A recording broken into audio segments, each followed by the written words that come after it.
আকাশের বাচ্চা, তোরে আমি কতবার করে বললাম তুই আব্বুকে বল যে তুই আমার থেকে বয়সে বড় কোনো মেয়েকে বিয়ে করবি না, কিন্তু তুই কি করলি? আব্বুকে গিয়ে ডিরেক্ট বলে দিলি যে তোর আমাকে বিয়ে করতে কোনো সমস্যা নেই। তো কি করব আমি? আপনি নিজে ভালো থাকার জন্য আমাকে সবার কাছে ভিলেন বানিয়ে দিচ্ছেন, আর আপনি কি ভেবেছেন আমি সেটা চুপচাপ মেনে নেব? অসম্ভব, কখনো না। তোকে তো আমি মেরেই ফেলবো। তুই জানতি না যে আমি রুদ্রকে ভালোবাসি? তাহলে তুই কেন এমনটা করলি?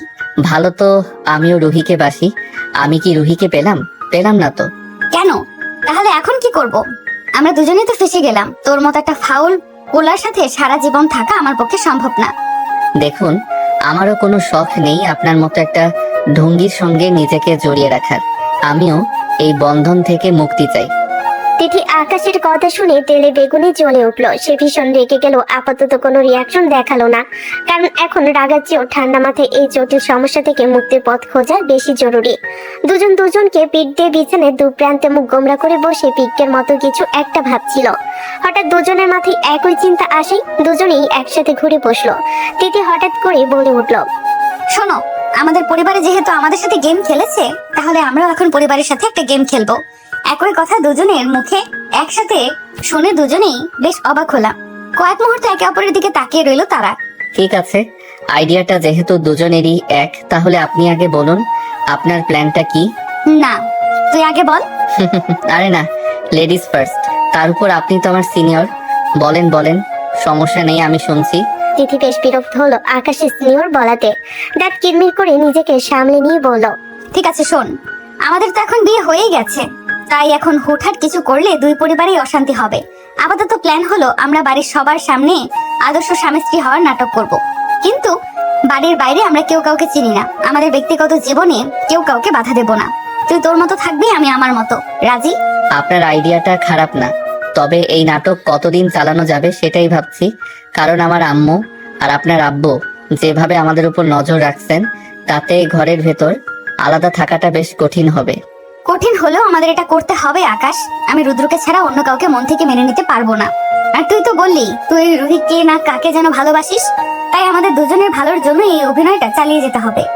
ঠিক আছে, আজ থেকে তাহলে আমরা এই রুমের ভেতরেই দুই মেরুর বাসিন্দা। বাড়ির লোক ভাববে আমরা খুব সুখে আছি, আর আমরা আমাদের নিজের মতো বাঁচবো। কিন্তু একটা কথা, বাইরের লোকের সামনে যেন আবার ঝগড়া শুরু করে দিয়েন না, তাহলে কিন্তু সব ফাঁস হয়ে যাবে। আমাকে শেখাতে আসিস না, আমি জানি কোথায় কি করতে হয়।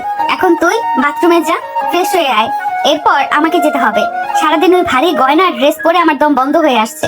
আকাশ আর কথা না বাড়িয়ে বাথরুমে ঢুকে গেল। তিথি একা রুমে দাঁড়িয়ে ভাবছিল নিজের ভাগ্যের কথা। আকাশের বাবা আর তিথির বাবা খুব ভালো বন্ধু, কিন্তু আকাশদের আর্থিক অবস্থা তিথিদের মতো অতটা ভালো না। তারা মধ্যবিত্ত। তিথির আত্মীয় স্বজনরা এই নিয়ে কত কথা বলেছে, আকাশদের অবহেলা করেছে, কিন্তু তিথির বাবা বন্ধুত্বের খাতিরে দেওয়া কথা রাখতে গিয়ে আকাশের সাথে মেয়ের বিয়ে দিয়েছেন। বিয়েটা হয়েছে তিথিদের এই আলিশান বাড়িতেই। তারা এখনো এখানেই আছে। কাল সকালে আকাশদের বাড়ি যাবে। আকাশ বাথরুম থেকে বের হলে তিথি ফ্রেশ হয়ে রুমে ফিরে এলো। দেখলো আকাশ বিছানার এক পাশে বালিশ দিয়ে দেওয়াল তুলে নিজের সীমানা ঠিক করে নিয়েছে। এই যে শুনুন, আপনার জন্য অর্ধেক আর আমার জন্য অর্ধেক, মাঝখানে এই বালিশের দেয়াল থাকবে, ওটা পার হওয়ার চেষ্টা করবেন না একদম। তোর ওপাশে যাওয়ার আমার বিন্দু মাত্র শখ নেই। তুই মুখ বন্ধ করে ঘুমাতো এখন। তিথি বিছানার এক কোণে বসে ভাবছিল কালকের কথা। তাদের বড়লোকের বাড়িতে তিথি যেভাবে রাজকীয় ভাবে বড় হয়েছে, আকাশদের মধ্যবিত্ত জয়েন্ট ফ্যামিলিতে গিয়ে সে কি আদৌ মানিয়ে নিতে পারবে? আচ্ছা আকাশ, কাল তো তোর বাড়ি যাব, শুনেছি তোরা সবাই মিলে একসাথে থাকিস। ওখানে গিয়ে এই নাটক আমি বজায় রাখবো কিভাবে? সেখানে তো তোর চাচা চাচি ভাই বোন সবাই থাকবে। এত মানুষের সামনে আমি অভিনয় করতে পারবো তো? কেন, আপনার ওই রাজকীয় অহংকার কি সেখানে গিয়ে কমে যাবে? দেখুন তিথি আপু, আমার বাড়িতে গিয়ে যদি আপনি কাউকে ছোট করেন বা অবজ্ঞা করেন, তবে আমি কিন্তু ছেড়ে কথা বলবো না। আমার মা বাবা সাধারণ হতে পারে, কিন্তু তারা সম্মানী মানুষ। আমি কাউকে ছোট করছি না, আমি শুধু ভাবছি এত মানুষের মাঝে আমরা আলাদা থাকবো কিভাবে? তোদের ছোট বাড়িতে কি আমাদের আলাদা রুম থাকবে, নাকি সবার সাথে গাদাগাদি করে থাকতে হবে? আমাদের আলাদা রুম থাকবে, তবে সেটা আপনার এই ড্রয়িং রুমের চেয়েও ছোট। আর হ্যাঁ, নাটকটা আপনাকে একা করতে হবে না, আমাকেও করতে হবে। সেখানে আমার ভাই বোনরা খুব জানাবে, তাদের সামনে আমাদের স্বামী স্ত্রী হওয়ার অভিনয়টা নিখুঁত করতে হবে। উফ, ভাবলেই মাথা গরম হয়ে যাচ্ছে। কেন যে আব্বু তোর মতো একটা গরিব ঘরের ছেলের সাথে আমার বিয়ে দিল। বিয়ের পরে খোটা দেওয়া বন্ধ করেন। আপনি যেমন ফেসেছেন আমিও তেমন ফেসেছি। এখন লাইটটা অফ করেন। আকাশ পাশ ফিরে শুয়ে পড়ল। তিথি অন্ধকার রুমের জানালার দিকে তাকিয়ে রইল। কাল থেকে এক নতুন যুদ্ধের জীবন শুরু হতে যাচ্ছে তার জন্য। একদিকে ভালোবাসার মানুষকে হারানোর কষ্ট, আর অন্যদিকে এক সাধারণ মধ্যবিত্ত পরিবারে গিয়ে নতুন করে মানিয়ে নেওয়ার চ্যালেঞ্জ। সকালের মিষ্টি রোদ জানালা দিয়ে তিথির মুখে এসে পড়তে তার ঘুমটা ভেঙে গেল। পাশে তাকিয়ে দেখলো আকাশ বিছানে নেই। কাল রাতে সেই বালিশের দেওয়ালটা এক পাশে পড়ে আছে। তিথি মনে পড়লো কাল রাতে সে আর আকাশ একটা অদ্ভুত যুক্তিতে এসেছে যে তারা পরিবারের সামনে সুখী হওয়ার অভিনয় করবে। তাড়াতাড়ি ফ্রেশ হয়ে সুন্দর একটা শাড়ি পরে তিথি নিচে নেমে গেল। ডাইনিং টেবিলে গিয়ে দেখলো বিশাল আয়োজন। সেখানে আকাশের বাবা মা, তিথির বাবা মা আর তিথির ছোট বোন তিয়াসা বসে গল্প করছে। আকাশ আগে থেকে সেখানে বসে সবার সাথে হাসি মুখে কথা বলছিল। এই তো আমাদের বড় মা চলে এসেছে। এসো মা, এখানে বসো। আকাশ তো অনেকক্ষণ আগেই নেমেছে, তোমার জন্য আমরা সবাই অপেক্ষা করছি। আসলে কাল রাতে ধকল তো, তাই ঘুমটা ঠিক মতো হয়নি আব্বু। একটু বেশি দেরি হয়ে গেল বোধহয়। আমি তো তোমাকে ডাকতে চেয়েছিলাম তিথি, কিন্তু তুমি এত শান্তিতে ঘুমাচ্ছিলে যে ডাকতে একদম ইচ্ছা করলো না। ভাবলাম একটু বেশি ঘুমালে তোমার শরীরের ক্লান্তিটা কাটবে। এই নাও, আগে একটু পানি খেয়ে নাও। থাক থাক, তোমাকে আর এত মায়া দেখাতে হবে না। আমি ঠিক আছি, পানি আমি নিজেই নিতে পারবো। ও মা, দুলাভাই তো দেখছি বিয়ের একদিনেই আপুর প্রেমে হাবুডুবু খাচ্ছেন। আপু, তোমার কপাল তো খুব ভালো। এমন যত্নশীল জামাই সচরাচর পাওয়া যায় না। দুলাভাইয়ের নজর তো দেখছি তোমার উপর থেকে সরছেই না। ঠিক বলেছে তিয়াসা। আকাশ ছোটবেলা থেকেই খুব যত্নশীল। আকাশ, তুমি কিন্তু তিয়াসার কথা লজ্জা পেও না। মা হিসাবে বলছি, তিশা মা আজ থেকে আমাদের বাড়ির আলো। আমি সব গুছিয়ে রেখেছি। আজ দুপুরে তোমরা আমাদের বাড়িতে যাবে। তোরা খেয়ে নিলে আমরা রওনা দেবো। দোস্ত, তুমি একদম চিন্তা করো না। তিথি আমার বন্ধুর মেয়ে হলেও আজ থেকে সে আমার নিজের মেয়ে। আমাদের বাড়িটা হয়তো তোমার এই প্রাসাদের মতো অত বড় না, কিন্তু সেখানে ভালোবাসার কোনো অভাব হবে না। আমি নিজে ওকে আগলে রাখবো। জানি দোস্ত, তোমার উপর আমার পুরো ভরসা আছে বলেই আকাশের হাতে মেয়েকে দিয়েছি। কিন্তু আকাশ, একটা কথা মনে রেখো, তিথি কিন্তু আমার আদরের আর বড় বিলাসিতায় বড় হয়েছে। ও হয়তো অনেক কিছুই বোঝে না। ওর যদি কোনো ভুল হয় তুমি সেটা বড় মন নিয়ে সামলে নিও। আপনি একদম ভাববেন না আঙ্কেল। তিথি এখন আমার জীবন সঙ্গিনী। ওর ভালো মন্দ সব এখন আমার দায়িত্ব। আমি কথা দিচ্ছি ওকে কোনোদিন কোনো কষ্ট পেতে দেব না। তাই না তিথি? আমরা তো সবসময় একে অপরের পাশে থাকবো। হ্যাঁ আব্বু, আকাশ তো আমাকে খুব বোঝে। তোমরা চিন্তা করো না, আমি ঠিক মানিয়ে নিতে পারবো। আকাশের পরিবারের সবাই তো আমার চেনা, তাই খুব একটা সমস্যা হবে না। হাসি মুখে থাকলেও তিথির ভেতরে ভেতরে ভীষণ অস্বস্তি হচ্ছিল। সে তিয়াসার দিকে তাকিয়ে দেখলো সে বারবার ইশারা করে তাদের হাসাহাসি করছে। তিথি সুযোগ বুঝে সকাল অলক্ষ্যে টেবিলে নিচ দিয়ে আকাশের পায়ের উপর নিজের হিল জুতো দিয়ে জোরে একটা চাপ দিল। উফ, আহ, কি হলো বাবা আকাশ? অমন শব্দ করলি কেন? শরীর খারাপ লাগছে? না না মা, আসলে মনে হয় টেবিলের ওই কোণাটায় পায়ে খুব জোরে লেগেছে। হাড়ের উপর লেগেছে তো, তাই একটু বেশি ব্যথা লেগেছে। কিছু না, ঠিক হয়ে যাবে। ও মা, তাই নাকি? খুব বেশি লেগেছে? সাবধানে থেকো আকাশ। চোট পেলে তো আমারই সবচেয়ে বেশি কষ্ট হবে। এই তো একটু আগে বললে একে অপরের খেয়াল রাখবো, আর এখনই নিজের খেয়াল রাখছো না। নাও, এই স্লাইস করা আপেলটা খেয়ে নাও তো, মন ভালো হয়ে যাবে। উফ, আমি তো এখানে আর বসতেই পাচ্ছি না। রোমান্সে একেবারে রোমান্সে একেবারে ঘর ভরে গেছে। তোমাদের বিয়ের পর থেকেই দেখছি মিষ্টির চেয়ে মিষ্টি কথা বেশি হচ্ছে। আপু, তুই তো বিয়ের পর পুরো পাল্টে গেছিস। পাল্টে তো যেতেই হবে তিয়াসা, নতুন জীবন শুরু হয়েছে না? আর তোমার আপু তো আগে থেকেই খুব বুদ্ধিমতী। সে জানে কখন কিভাবে নিজেকে সামলাতে হয়। তিথির বাবা আর আকাশের বাবা মিলে পুরোনো দিনের গল্প শুরু করলেন। আকাশ আর তিথি একে অপরের দিকে তাকিয়ে চোখের ভাষায় এক অন্যরকম যুদ্ধ লড়ছিল। বাইরে থেকে দেখে তাদের মনে হচ্ছিল তারা কত সুখী, অথচ তাদের মাঝখানে চুক্তি সেই দেওয়ালটা অদৃশ্যভাবে দাঁড়িয়ে আছে। তিথি মনে মনে ভাবছিল আকাশদের সেই যৌথ পরিবারে গিয়ে সে কিভাবে একা এই নাটক চালিয়ে যাবে। সেখানে তো অনেক মানুষ, সবে কি তাদের এই অভিনয়টা বিশ্বাস করবে? খাওয়া শেষ করে সবে ব্যাগ গুছিয়ে নিতে গেল। বিদায়ের মুহূর্তটা ঘনিয়ে আসছে। বড়লোক বাবার সাজানো বাগান আর রাজপ্রাসাদ ছেড়ে তিথিকে এখন পাড়ি দিতে হবে এক মধ্যবিত্ত পরিবারের নতুন ঠিকানায়। খাওয়া দাওয়া শেষ হতে বিদায়ের তোড়জোড় শুরু হয়ে গেল। আকাশদের গাড়ি গেটের সামনে এসে দাঁড়িয়েছে। তিথির আলমারি থেকে এক একে সব সুটকেস নামানো হচ্ছে। এতক্ষণ তিথি সব সুটকেস নামানো হয়েছে। এতক্ষণ তিথি সবার সামনে স্বাভাবিক থাকার চেষ্টা করলো। যখন দেখলো তার নিজের রুমটা শূন্য হয়ে যাচ্ছে, তখনই তার বুকটা হু হু করে উঠলো। সে হুট করে গিয়ে তার বাবার হাতটা শক্ত করে চেপে ধরলো। আপু আমি আজ যাব না, আমি আরো কয়েকটা দিন এখানে তোমার কাছে থাকতে চাই। তুমি আকাশকে বলো না আজ যেন আমাকে না নিয়ে যায়। এ কি মা, এসব কি বলছো? বিয়ে হয়ে যাওয়ার পর তো মেয়েদের নিজের বাড়ি ছেড়ে স্বামীর বাড়িতে যেতেই হয়, এটাই তো পৃথিবীর নিয়ম। তোমার শ্বশুর শাশুড়ি দাঁড়িয়ে আছেন, আকাশ দাঁড়িয়ে আছে, এমন আবদার করে কি ছোট করবে আমাকে? আমি নিয়ম টিয়ম জানি না আব্বু, আমি এই বাড়ি ছেড়ে কোথাও যেতেই ইচ্ছে করছে না। আমি ওখানে গিয়ে মানিয়ে নিতে পারবো না, তুমি প্লিজ আমাকে যেতে বলো না। মা তিথি শান্ত হও, আমরা তো আর তোমাকে পর করে দিচ্ছি না। আকাশদের বাড়ি তো আর খুব একটা দূরে নয়, তুমি যখন চাইবে তখনই আমরা তোমাকে নিয়ে আসবো। আজ ওদের বাড়িতে বরণ করার জন্য সবাই অপেক্ষা করছি, তুমি না গেলে তোমার শ্বশুর বাড়ির মানুষ কষ্ট পাবে। তিথি তার মায়ের কথা শুনে আরো বেশি জেদ করতে লাগলো। সে যেন সেই ছোটবেলার মতো জেদি হয়ে উঠেছে। আকাশ দূরে দাঁড়িয়ে তিথির এই অবস্থা দেখছিল। সে বুঝতে পারছিল তিথি শুধু বাড়ির মায়ের জন্য নয়, বরং এই অপরিচিত জীবনের ভয় থেকেই এমন করছে। তিথিমা, তুমি ভয় পেও না, আমি তোমাকে কথা দিচ্ছি ওখানে তোমার একটুও খারাপ লাগবে না। তুমি নিজের বাড়িতে যেভাবে থাকতে আমাদের ওখানেও ঠিক সেভাবেই থাকবে। আমি তো তোমার মা হয়েই থাকবো, শাশুড়ি হব না কোনোদিন। তিথি কোনো কথা না বলে মাথা নিচু করে দাঁড়িয়ে রইল। তার চোখ দিয়ে জল গড়িয়ে পড়ছে। ঠিক সেই মুহূর্তে তিয়াশা এসে তিথিকে পেছন থেকে জড়িয়ে ধরলো। ছোট বোন তিয়াশা এতক্ষণ খুব হাসি খুশি থাকলো, এখন তার নিজেকে ধরে রাখতে পারলো না। সে হাউমাউ করে কেঁদে উঠলো। আপু তুই চলে গেলে এই বাড়িতে আমি কার সাথে ঝগড়া করব? কার ড্রেস আমি না বলে পরে ফেলবো?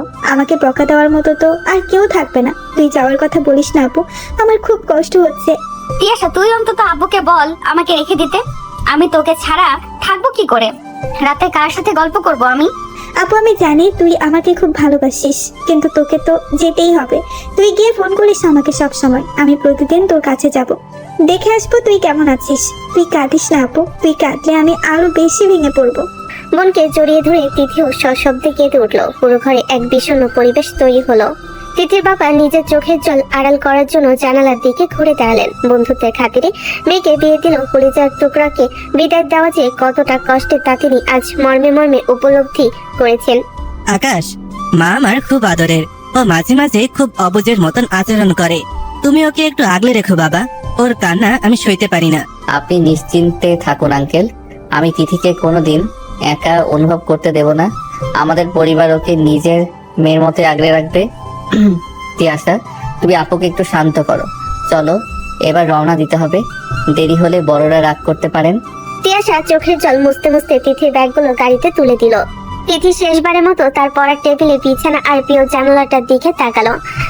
যে বাড়িতে তার শৈশব কৈশোর কেটেছে, আজ এক নিমিষে সেই বাড়িটা তার কাছে বাপের বাড়ি হয়ে গেল। মা তিথির মাথায় হাত বুলিয়ে আশীর্বাদ করলেন। সাবধানে যেও মা, বড়দের কথা মেনে চলো। আর শোনো, আকাশ খুব ভালো ছেলে, ওর সম্মানে যেন তোমার কোনো ব্যবহারে ক্ষুণ্ণ না হয়, সেদিকে খেয়াল রাখো। আকাশ মনে মনে বলছি, আমি জানি তিথি আপু তুমি আমাকে মিথ্যা বলছো, আমি মানছি আমি একটা ভুল করেছি, তাই বলে তুমি আমাকে এভাবে শাস্তি দিতে পারো না। আমি জানি তোমার জীবনে রুদ্র বলে কেউ নেই, তাহলে কেন তুমি আমাকে বারবার এমন মিথ্যা কথা বলছো? তবে কি তুমি আমাকে এখনো ক্ষমা করতে পারোনি? আরে দুলা ভাই, কি ভাবছেন এতক্ষণ ধরে? নাকি আপনারও আপুর মতো যেতে ইচ্ছে করছে না? তবে আমাদের কোনো সমস্যা নেই, যদি আপনারা থেকে যান আমাদেরই ভালো হবে। আমার আপু আমার কাছে থেকে যেতে পারবে। হঠাৎই আশার কথা শুনে আকাশের ধ্যান ভাঙলো। সে এতক্ষণ আনমনে তিথির দিকে তাকিয়ে কথাগুলো ভাবছিল।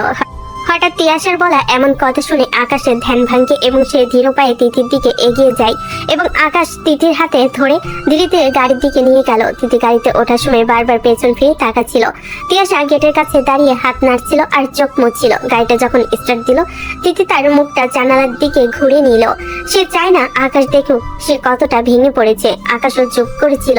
সে জানে এখন কোনো সান্ত্বনা কাজ করবে না। গাড়ি চলতে শুরু করলো এক অজানা গন্তব্যের দিকে। একদিকে বিলাসিতা আর স্বাধীনতার মায়া, অন্যদিকে এক মধ্যবিত্ত যৌথ পরিবারের অজানা দায়িত্ব। তিথি ভাবছিল এই নতুন পথ চলা কি তার জীবনে সুখ আনবে, নাকি চুক্তির এই নাটকটা তাকে আরো বেশি নিঃস্ব করে দেবে। তার মনের ভিতর এখন শুধু রুদ্র স্মৃতি আর সামনের এক কঠিন বাস্তব। গাড়ি যখন আকাশদের গড়িতে ঢুকলো, তিথি মনে হলো সে যেন কোনো এক অচেনা গ্রহে চলে এসেছে। চারপাশের ঘিঞ্জি পরিবেশ আর সরু রাস্তা দেখে তার দুশ্চিন্তা আরো বেড়ে গেল। নামুন তিথি, আমাদের বাড়ি চলে এসেছি। দেখুন সবাই গেটে আপনার জন্য কতক্ষণ ধরে দাঁড়িয়ে আছে। একটু ভালো করে কথা বলবেন সবার সাথে। এখানে গাড়ি ঘোরানোর জায়গাটুকু নেই আকাশ, মানুষ এখানে থাকে কিভাবে? আমার তো এখনই দম বন্ধ লাগছে। আমাদের সামর্থ্য অনুযায়ী এটাই আমাদের সেরা ঠিকানা তিথি। দয়া করে এখন আপনার আভিজাত্য একটু দূরে রাখুন। অন্তত বড়দের সামনে হাসি খুশি থাকার চেষ্টা করুন। তিথি গাড়ি থেকে নামতেই 3-4টি বাচ্চা দৌড়ে এসে তাদের ঘিরে ধরল। তাদের চোখে মুখে নতুন ভাবিকে দেখার প্রচন্ড আগ্রহ আর আনন্দ। ওরে দেখ, বড় ভাই নতুন ভাবিকে নিয়ে এসেছে। ভাবি কত সুন্দর দেখতে, দেখেছিস? ঠিক যেন টিভির হিরোইন। হ্যাঁ শুভ, ভাবি গায়ের রং দেখেছিস? একদম ধপধপে ফর্সা। ভাবি, তুমি আমাদের জন্য কি কি গিফট এনেছো? আমরা কিন্তু অনেকদিন ধরে তোমার অপেক্ষায় ছিলাম। এই শুভ, রিমি, তোরা একটু শর্ত, আগে আমাদের ভেতরে যেতে দে। ব্যাগ ভর্তি মিষ্টি আর চকলেট আছে, তোরা সবাই পাবি। আগে ভাবিকে তো শান্ত হতে দে। ওমা, আকাশ তো ঠিকই বলেছিল, ওর বউ একদম পরীর মতো। দেখে তো মনে হচ্ছে আমাদের বাড়ির সত্যিকারের লক্ষ্মী এসেছে। মা এসো, ভেতরে এসো, বাইরের রোদে দাঁড়িয়ে থেকো না। আহা, বড় আপা, শুধু সুন্দর বললেই হবে? দেখো দেখো, মেয়েটার চোখ দুটো কত মায়াবী। আমাদের আকাশ তো খুব ভাগ্যবান যে এমন একটা মেয়েকে জীবন সঙ্গিনী হিসেবে পেয়েছে। তবে মা তিথি, আমাদের এই ছোট বাড়িতে থাকতে তোমার খুব কষ্ট হবে না তো? আমি চেষ্টা করব চাচি, আপনাদের ভালোবাসা থাকলে সব কঠিন কাজই সহজ হয়ে যায়। আসলে মানুষের ঘর বড় থাকার চেয়ে মন বড় থাকা বেশি জরুরি, তাই না? ঠিক বলেছো মা, তোমার কথা শুনে খুব ভালো লাগলো। আকাশ, দাঁড়িয়ে আছিস কেন? তিথিমাকে ভেতরে নিয়ে আয়। মা তিথি, আমাদের এই সাধারণ বাড়িতে হয়তো তোমার অনেক অভাব হবে, কিন্তু আদরের অভাব হবে না। ভাবি, আমি নীল, আকাশ ভাইয়ের ছোট ভাই। আমি আপনার আসার কথা শুনে অনেক আগে অফিস থেকে ছুটি নিয়ে চলে এসেছি। আর এই যে ছটপটে মেয়েটা দেখছেন, এ হলো পিউ। ও আমাদের সবার ছোট, আপনাকে জ্বালিয়ে মারবে। একদম না নীল ভাইয়া, আমি কেন জ্বালাবো? ভাবি, আমি আপনার ঘর নিজের হাতে সাজিয়েছি। আপনার যখন যা লাগবে শুধু আমাকে বলবেন। আপনার যদি কোনো সমস্যা হয় আমি সব সামলে নিব। ধন্যবাদ নীল, ধন্যবাদ প্রিয়। তোমরা সবাই আমাকে এত সুন্দর করে গ্রহণ করবে আমি ভাবিনি। তোমাদের এই আন্তরিকতা দেখে সত্যি আমার খুব ভালো লাগছে। নীল, তুমি আকাশের ছোট ভাই জেনে ভালো লাগলো। পিউ, তোর ভাবিকে বরং ভেতরে নিয়ে চল, অনেক ধকল গেছে ওর উপর দিয়ে। আর মা, বরণ করার থালা কি রেডি হয়েছে? হ্যাঁ বাবা, সব রেডি। তিথিমা, তুমি তোমার ডান পা আগে দিয়ে ঘরে ঢোকো। আজ থেকে এই বাড়ি তোমারও। তোমার আগমনে যেন আমাদের সংসারে সুখ উপচে পড়ে। আকাশের মা পরম মমতায় তিথিকে বরণ করে নিলেন। ডাইনিং রুমে এখন মানুষের মেলা।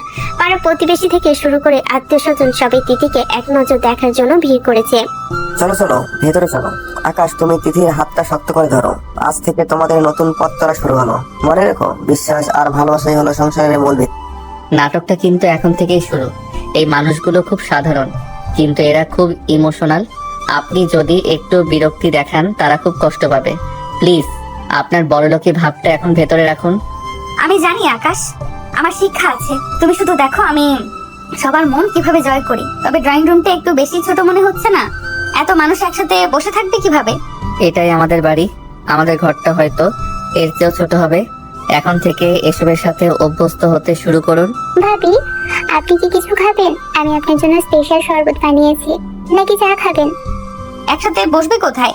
একটু পানি দাও পিউ, খুব তৃষ্ণা পেয়েছে। আর তোমাদের বাড়ির সবার সাথে পরিচিত হয়ে সত্যি খুব ভালো লাগছে। তোমরা সবাই খুব সহজ সরল। আহা, মেয়েটা ক্লান্ত হয়ে গেছে। আকাশ, তুই আগে ওকে ঘরে নিয়ে যা, ফ্রেশ হয়ে একটু জিরিয়ে নিক। তারপর সবাই মিলে প্রাণ খুলে গল্প করা যাবে। রাতের খাবারের আগে তোকে একটু ওর দেখাশোনা করতে হবে। তিথি আকাশের হাত ধরে ধীর পায়ে তাদের নির্ধারিত ঘরের দিকে এগিয়ে গেল। রুমটা ছোট হলেও বেশ পরিপাটি করে সাজানো। তিথি মনে মনে ভাবছিল, এই ছোট্ট ঘরে আকাশের সাথে রাত কাটানো কি তার সম্ভব? তার উপর বাড়ির সবার কৌতূহলী নজর তো আছেই। যুক্তির সত্যগুলো মেনে চলা কি আসলে অত সহজ হবে? আকাশ আর তিথি ঘরে ঢোকায় কিছুক্ষণ পরে সেখানে এক উৎসবের আমেজ তৈরি হলো। আকাশদের পরিবারের শহরের চাকচিক্য না থাকলেও গ্রামের মানুষের মতো এক অদ্ভুত আন্তরিকতা আছে। তিথিকে বসিয়ে রেখে বাড়ির মহিলারা আর পাড়ার লোকজন যেন এক আনন্দ মেলায় মেতে উঠলেন। ভাবি, আপনি খাঁচে একটু আরাম করে বসুন তো। আমি আপনার জন্য তালের পিঠা আর নারিকেলের নাড়ু নিয়ে আসছি। মা একদম নিজের হাতে আজ ভোরবেলা এগুলো আপনার জন্য বানিয়ে রেখেছে। এত কিছু আমি একেবারে খেতে পারবো না প্রিয়। তুমি বরং সবাইকে নিয়ে আসো, আমরা সবাই মিলে একসাথে খাই।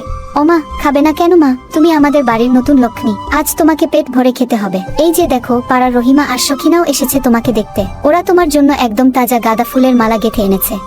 ছোট ভাইয়ের বউ তো মাশাআল্লাহ একদম চাঁদের টুকরো। ভাবি, আমাদের এই ছোট ঘরে বসতে আপনার খুব কষ্ট হচ্ছে না তো? আমরা তো গরিব মানুষ, আমাদের কাছে এই ভালোবাসাটাই সবচেয়ে বড় সম্পদ। না না ভাবি, আপনারা এইভাবে বলবেন না। আমার একটুও কষ্ট হচ্ছে না, বরং আপনাদের এই সুন্দর ব্যবহার দেখে আমার মনটা ভরে গেছে। আমাদের অত বড় বাড়িতে কখনো এত মানুষ একসাথে বসে গল্প করে না। আমার কাছে এটা একদম নতুন অভিজ্ঞতা। ভাবি, তুমি কি আমাদের সাথে মার্বেল খেলবে? দেখো আমার কাছে কতগুলো মার্বেল আছে। আমি জানি তুমি অনেক বড় লোক, কিন্তু তুমি কি জানো মার্বেল দিয়ে কিভাবে টেপ মারতে হয়? ধুবো শুভ, ভাবি এখন মার্বেল খেলবে কেন? ভাবি, তুমি বরং আমাদের সাথে পুতুল খেলো। দেখো, আমি কাপড় দিয়ে একটা নতুন পুতুল বানিয়েছি, আজ রাতে ওটার বিয়ে দেবো। তুমি হবে আমাদের পুতুলের শাশুড়ি মা। আমি পুতুলের শাশুড়ি হব? আচ্ছা ঠিক আছে, তোমাদের পুতুলের বিয়েতে আমি অনেকগুলো গয়না দেব। তুমি এখনই যাও, বিয়ের সব আয়োজন করো, আমি তোমাদের সাথেই থাকবো। বাচ্চাদের সাথে তিথি এই সহজ মেলামেশা দেখে আকাশ দরজার আড়ালে দাঁড়িয়ে মনে মনে বেশ অবাক হলো। সে ভাবতে পারেনি যে জেটি আর আভিজাত্যে ঘেরা তিথি এভাবে সাধারণ বাচ্চাদের সাথে মাটিতে বসে খেলা করতে শুরু করবে। আকাশের ঠোঁটের কোণে এক চিলতে হাসি ফুটে উঠল। কিরে শুভরিমি, তোরা কি আমার বৌমাকে একটুও জিরোতে দিবি না? তিথিমা, তুমি কিন্তু একদম লজ্জা পেও না। এই বাচ্চারা আর পাড়ার মানুষগুলো তোমাকে অনেক আপন করে নিয়েছে। আমাদের এই পাড়ায় কেউ কাউকে পর ভাবে না। মা, আপনি চিন্তা করবেন না, তিয়াশা থাকলে ও খুব খুশি হতো। ও এই ছোট বাচ্চাদের সাথে খেলা করতে খুব পছন্দ করে। আমাদের সবাই যেভাবে স্পেশাল কেউ হিসেবে বরণ করে নিয়েছে, তাতে আমি সত্যিই খুব অবাক হয়েছি। আমার মনেই হচ্ছে না আমি নতুন কোথাও এসেছি। শোনো পাড়ার লোকজন, আমাদের নতুন বউ কিন্তু শুধু সুন্দর না, ওর কথাগুলো অনেক মিষ্টি। এই যে শুভ রিমি, তোমরা এখন যাও তো বাবা, ভাবিকে একটু ফ্রেশ হতে দাও। রাতে যখন উঠোনে মাদুর পেতে সবাই মিলে গল্প করব, তখন ভাবি তোমাদের সাথে বসবেন। ঠিক আছে ছোট চাচি, আমরা এখন যাচ্ছি। ভাবি, তুমি কিন্তু আসবে। আমি তোমার জন্য গাছ থেকে বড় বড় বাতাবি লেবু পেরে রেখেছি, রাতে আমরা সবাই মিলে মাখিয়ে খাবো। নিশ্চয়ই আসবো শুভ, তোমরা গিয়ে প্রস্তুতি নাও, আমি ফ্রেশ হয়েই আসছি। বাচ্চারাও হইচই করতে করতে ঘর থেকে বেরিয়ে গেল। আকাশের বড় চাচি আর রহিমা ভাবিও তিথিকে প্রাণ ভরে দোয়া করে দিলেন। ঘরের ভেতর এখন শুধু আকাশ আর তিথি। আকাশ এগিয়ে এসে টেবিলের উপর থেকে এক গ্লাস শরবত তুলে তিথির দিকে বাড়িয়ে দিল। সত্যি বলতে, আপনার এই রূপটা দেখে আমি রীতিমতো টাসকি খেয়েছি। আমি ভেবেছিলাম আপনি সবার সাথে মুখ ঘুরিয়ে কথা বলবেন বা আমাদের এই পরিবেশ দেখে বিরক্ত হবেন। মানুষ যদি আমাকে সম্মান দেয় আকাশ, আমি কেন তাদের অপমান করব? তোমার পরিবারের মানুষগুলো হয়তো আমার বাবার মতো অতটা ধনী না, কিন্তু তাদের ব্যবহারে একটা মায়া আছে। আমার বাড়িতে দামি সোফা আছে ঠিকই, কিন্তু সেখানে এমন প্রাণের ছোঁয়া নেই। সবাই আমাকে আজ যেভাবে আদর করলো, মনে হচ্ছে আমি কোনো রাজকন্যা। তাহলে কি আপনি এখানে মানিয়ে নিতে পারবেন বলে মনে করছেন, নাকি এটা শুধুই কয়েক ঘন্টার অভিনয়? মানিয়ে নেওয়া পরের কথা আকাশ, তবে আজ এই মুহূর্তে আমার মনে হচ্ছে আমি সত্যি খুব স্পেশাল কেউ। সবাই আমাকে যেভাবে ঘিরে রেখেছে, তাতে আমি আমার অনেক দুঃখের কথা ভুলে গিয়েছিলাম। এখনকার এই পরিবেশটা একদম অন্যরকম। তিথি জানালার পাশে গিয়ে দাঁড়ালো। বাইরে বড় উঠোনে বাচ্চারা ধুলোবালি মেখে খেলছে, আর বড়রা মাদুর পেতে বসে আড্ডা দিচ্ছে। এই দৃশ্যটা তিথির কাছে গল্পের বইয়ের মতো মনে হলো। এক বড়লোক বন্ধুর যে দিনে আজ এক সাধারণ মধ্যবিত্ত পরিবারের প্রাণকেন্দ্র হয়ে উঠেছে। তবে এই শান্তির আড়ালে কি কোনো জয় লুকিয়ে আছে? রুদ্র কি তাকে এত সহজে ভুলে যেতে দেবে? সন্ধ্যা নামের সাথে সাথে আকাশদের বাড়ির উঠানটা এক অন্যরকম রূপ নিল। মাঝখানে একটা বড় মাদুর পাতা হয়েছে, হারিকেন আর চাঁদের আলোর মিশলে এক মায়াবী পরিবেশ তৈরি হয়েছে। পাড়ার ছোট বড় সবাই সেখানে এসে জড়ো হয়েছে। তিথি একটা সাধারণ সুতি শাড়ি পরে সবার মাঝে এসে বসলো। ভাবি, এই দেখো আমি বাতাবি লেবু নিয়ে এসেছি। এখন কাসুন্দি আর কাঁচামরিচ দিয়ে এটা মাখানো হবে। তুমি কিন্তু ঝাল খেতে পারো তো? ঝাল আমি খুব একটা খেতে পারি না শুভ, কিন্তু আজ তোমাদের সাথে একটু চেষ্টা করে দেখবো। পাড়ার সবাই শোনো, আজ কিন্তু আমাদের নতুন বউয়ের হাতের মাখানো খেতে হবে। তিথিমা, তুমি কি পারবে এই লেবুটা একটু মাখিয়ে দিতে? আমাদের পাড়ায় একটা নিয়ম আছে, নতুন বউয়ের হাতের মাখা খেলে নাকি সংসারে বরকত আসে। ছোট চাচি, আপনি তিথি আপুকে এসব কি বলছেন? উনি কি কখনো এসব কাজ করেছেন? ওনার হাত জ্বালা করবে, বরং নীলকে বলো ও মাখিয়ে দিক। আকাশের মুখ থেকে তিথি আপু ডাকটা শুনে যেন পুরো উঠান নিস্তব্ধ হয়ে গেল। বাড়ির বড়রাও বড় বড় চোখ করে আকাশের দিকে তাকালে আকাশ বুঝতে পারলো সে বড় একটা ভুল করে ফেলেছে। এ কি আকাশ, তোর বউকে আপু বলছিস কেন? তোর মাথা ঠিক আছে তো? বিয়ের আগেও তোর বড় ছিল ঠিক আছে, কিন্তু বিয়ের পর ও তোর অর্ধাঙ্গিনী। তিথি আপু আবার কি? হ্যাঁ আকাশ, এটা কেমন কথা? তুমি তিথির স্বামী হিসেবে তোমার বয়সের চেয়ে তার বয়স বেশি হলেও এখন তোমাদের সম্পর্ক একদম ভিন্ন। তুমি ওকে নাম ধরে ডাকবে। এসব আপুটাপু বলে আমাদের ছোট করো না তো বাপু। না মা, আসলে অভ্যাসবশত বলে ফেলেছি। ঠিক আছে, আর হবে না। একটু হেসে পরিস্থিতি সামলে নিয়ে তিথি আবার বলে উঠল, থাক না মা, ও হয়তো মজা করে বলেছে। আমি তো ওকে বলেছি ওসব নিয়ে চিন্তা না করতে। আকাশ বরং লেবুর মশলাটা ঠিক করো। সবার অনুরোধে তিথি আর না করতে পারলো না। তিথি যখন হাত দিয়ে লেবু মাখতে শুরু করলো তখন সবাই অবাক হয়ে তার দিকে তাকিয়ে রইল। রাতে নিস্তব্ধতা সবার অনুরোধে সে হালকা গলায় একটি রবীন্দ্রসঙ্গীত ধরল। আমারও পরানো যাহা চাই, তুমি তাই, তুমি তাই গো। আমারও পরানো যাহা চাই, তোমা ছাড়াই আর এ জগতে মোর কেহ নাই, কিছু নাই গো। তিথি সুরেলা কণ্ঠ উঠানের চারদিকে ছড়িয়ে পড়লো। গান গাইতে গাইতে তিথি এক পলক আকাশের দিকে তাকালো।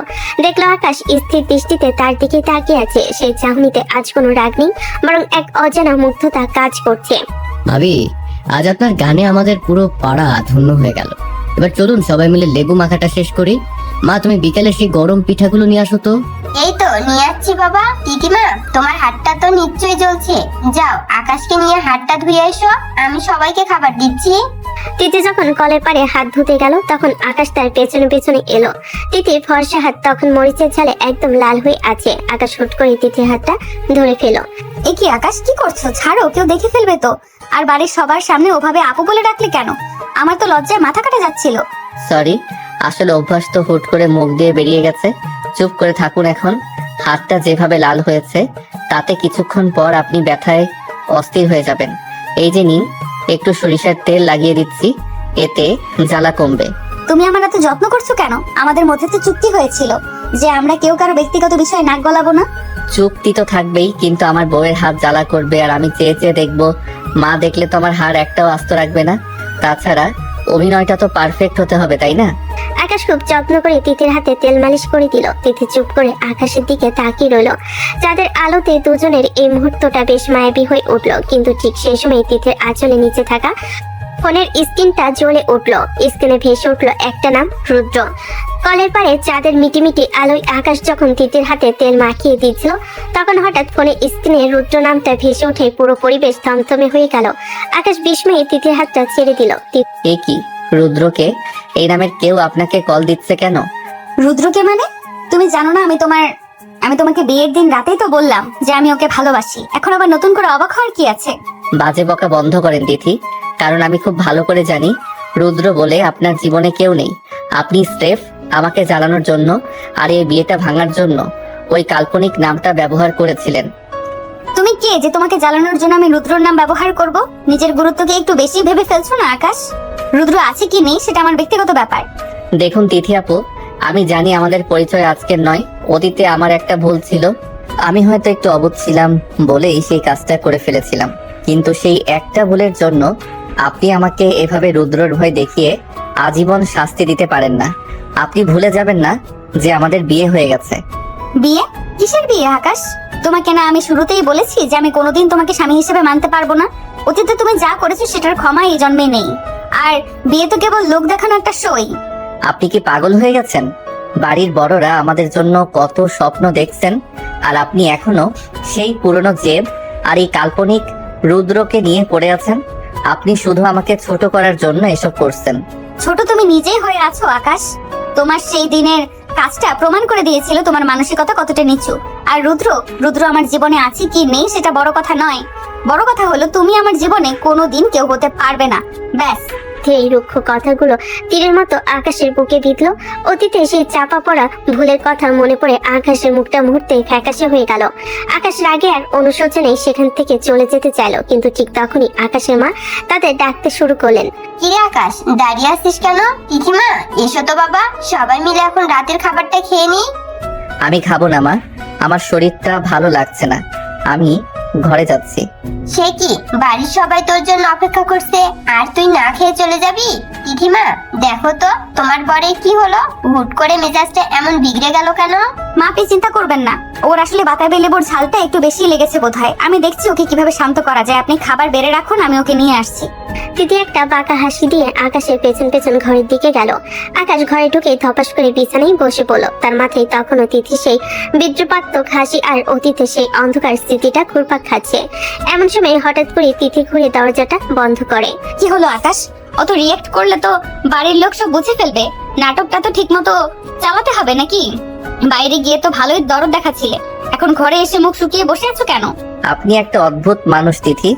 একদিকে সবার সামনে আদর্শ বউ হওয়ার অভিনয় করছেন, আর অন্যদিকে আমাকে ওভাবে পুরনো কথা মনে করিয়ে অপমান করছেন। রুদ্রর ফোন কেন এসেছিল সেটা পরিষ্কার করে বলুন। বলবো না, আমার যা খুশি আমি করব। তুমি বরং বালিশের দেওয়ালটা ঠিক করো। আজ রাতে আমি শান্তিতে ঘুমাতে চাই। রুদ্রের সাথে কথা বলে আমার মনটা এখন খুব ভালো। তোমার মতো একজনের পাশে শুয়েও যে রুদ্রের কথা ভেবে আমি আনন্দ পাই, এটাই তোমার বড় শাস্তি। তিথি ইচ্ছে করে এই কথাটি বলল আকাশকে আরো পোড়ানোর জন্য। আকাশ দাঁত কিরমির করে তিথির দিকে তাকিয়ে রইল। অতীতে সেই ভুলের মাসুল তাকে এভাবে দিতে হবে সেটা সে কখনো ভাবেনি। ঘরের ভেতর এক থমথমে নীরবতা বিরাজ করছে। আকাশ বিছানার এক কোণে মাথা নিচু করে বসে আছে, আর তিথি আয়নার সামনে দাঁড়িয়ে ধীর স্থির ভাবে নিজের গহনাগুলো খুলছে। দুজনের মাঝখানে কয়েক বছরের পুরনো এক ভাসমান অভিমান আর তিক্ততার দেওয়াল হয়ে দাঁড়িয়ে আছে। আকাশ, নিচে সবাই খাবারের জন্য অপেক্ষা করছে। নাটকটা তো মাঝপথে থামিয়ে দিলে চলবে না। চলো তাড়াতাড়ি খেয়ে আসি। আমার এখন কোনো খিদে নেই, আপনি গিয়ে খেয়ে নিন। আমি ওসব হাসি মুখে মিথ্যে অভিনয় এখন আর করতে পারবো না, আমার অসহ্য লাগছে। কেন আকাশ? অতীতে যখন আমার বিশ্বাসটা নিয়ে চিনিমিনি খেলেছিলে, তখন তো অভিনয়ের কোনো অভাব ছিল না তোমার মধ্যে।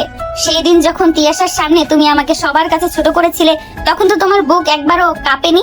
আজ কেন তো দুর্বল হয়ে পড়ছো? কতবার বলবো তিথি, সেই দিনের ঘটনাটা একটা দুর্ঘটনা ছিল। আমি ইচ্ছাকৃত ভাবে কিছু করিনি, কিন্তু তুমি সেই একটা বিষয়কে এমন ভাবে আঁকড়ে ধরে আছো যেন আমি কোনো জঘন্য অপরাধী। দুর্ঘটনা?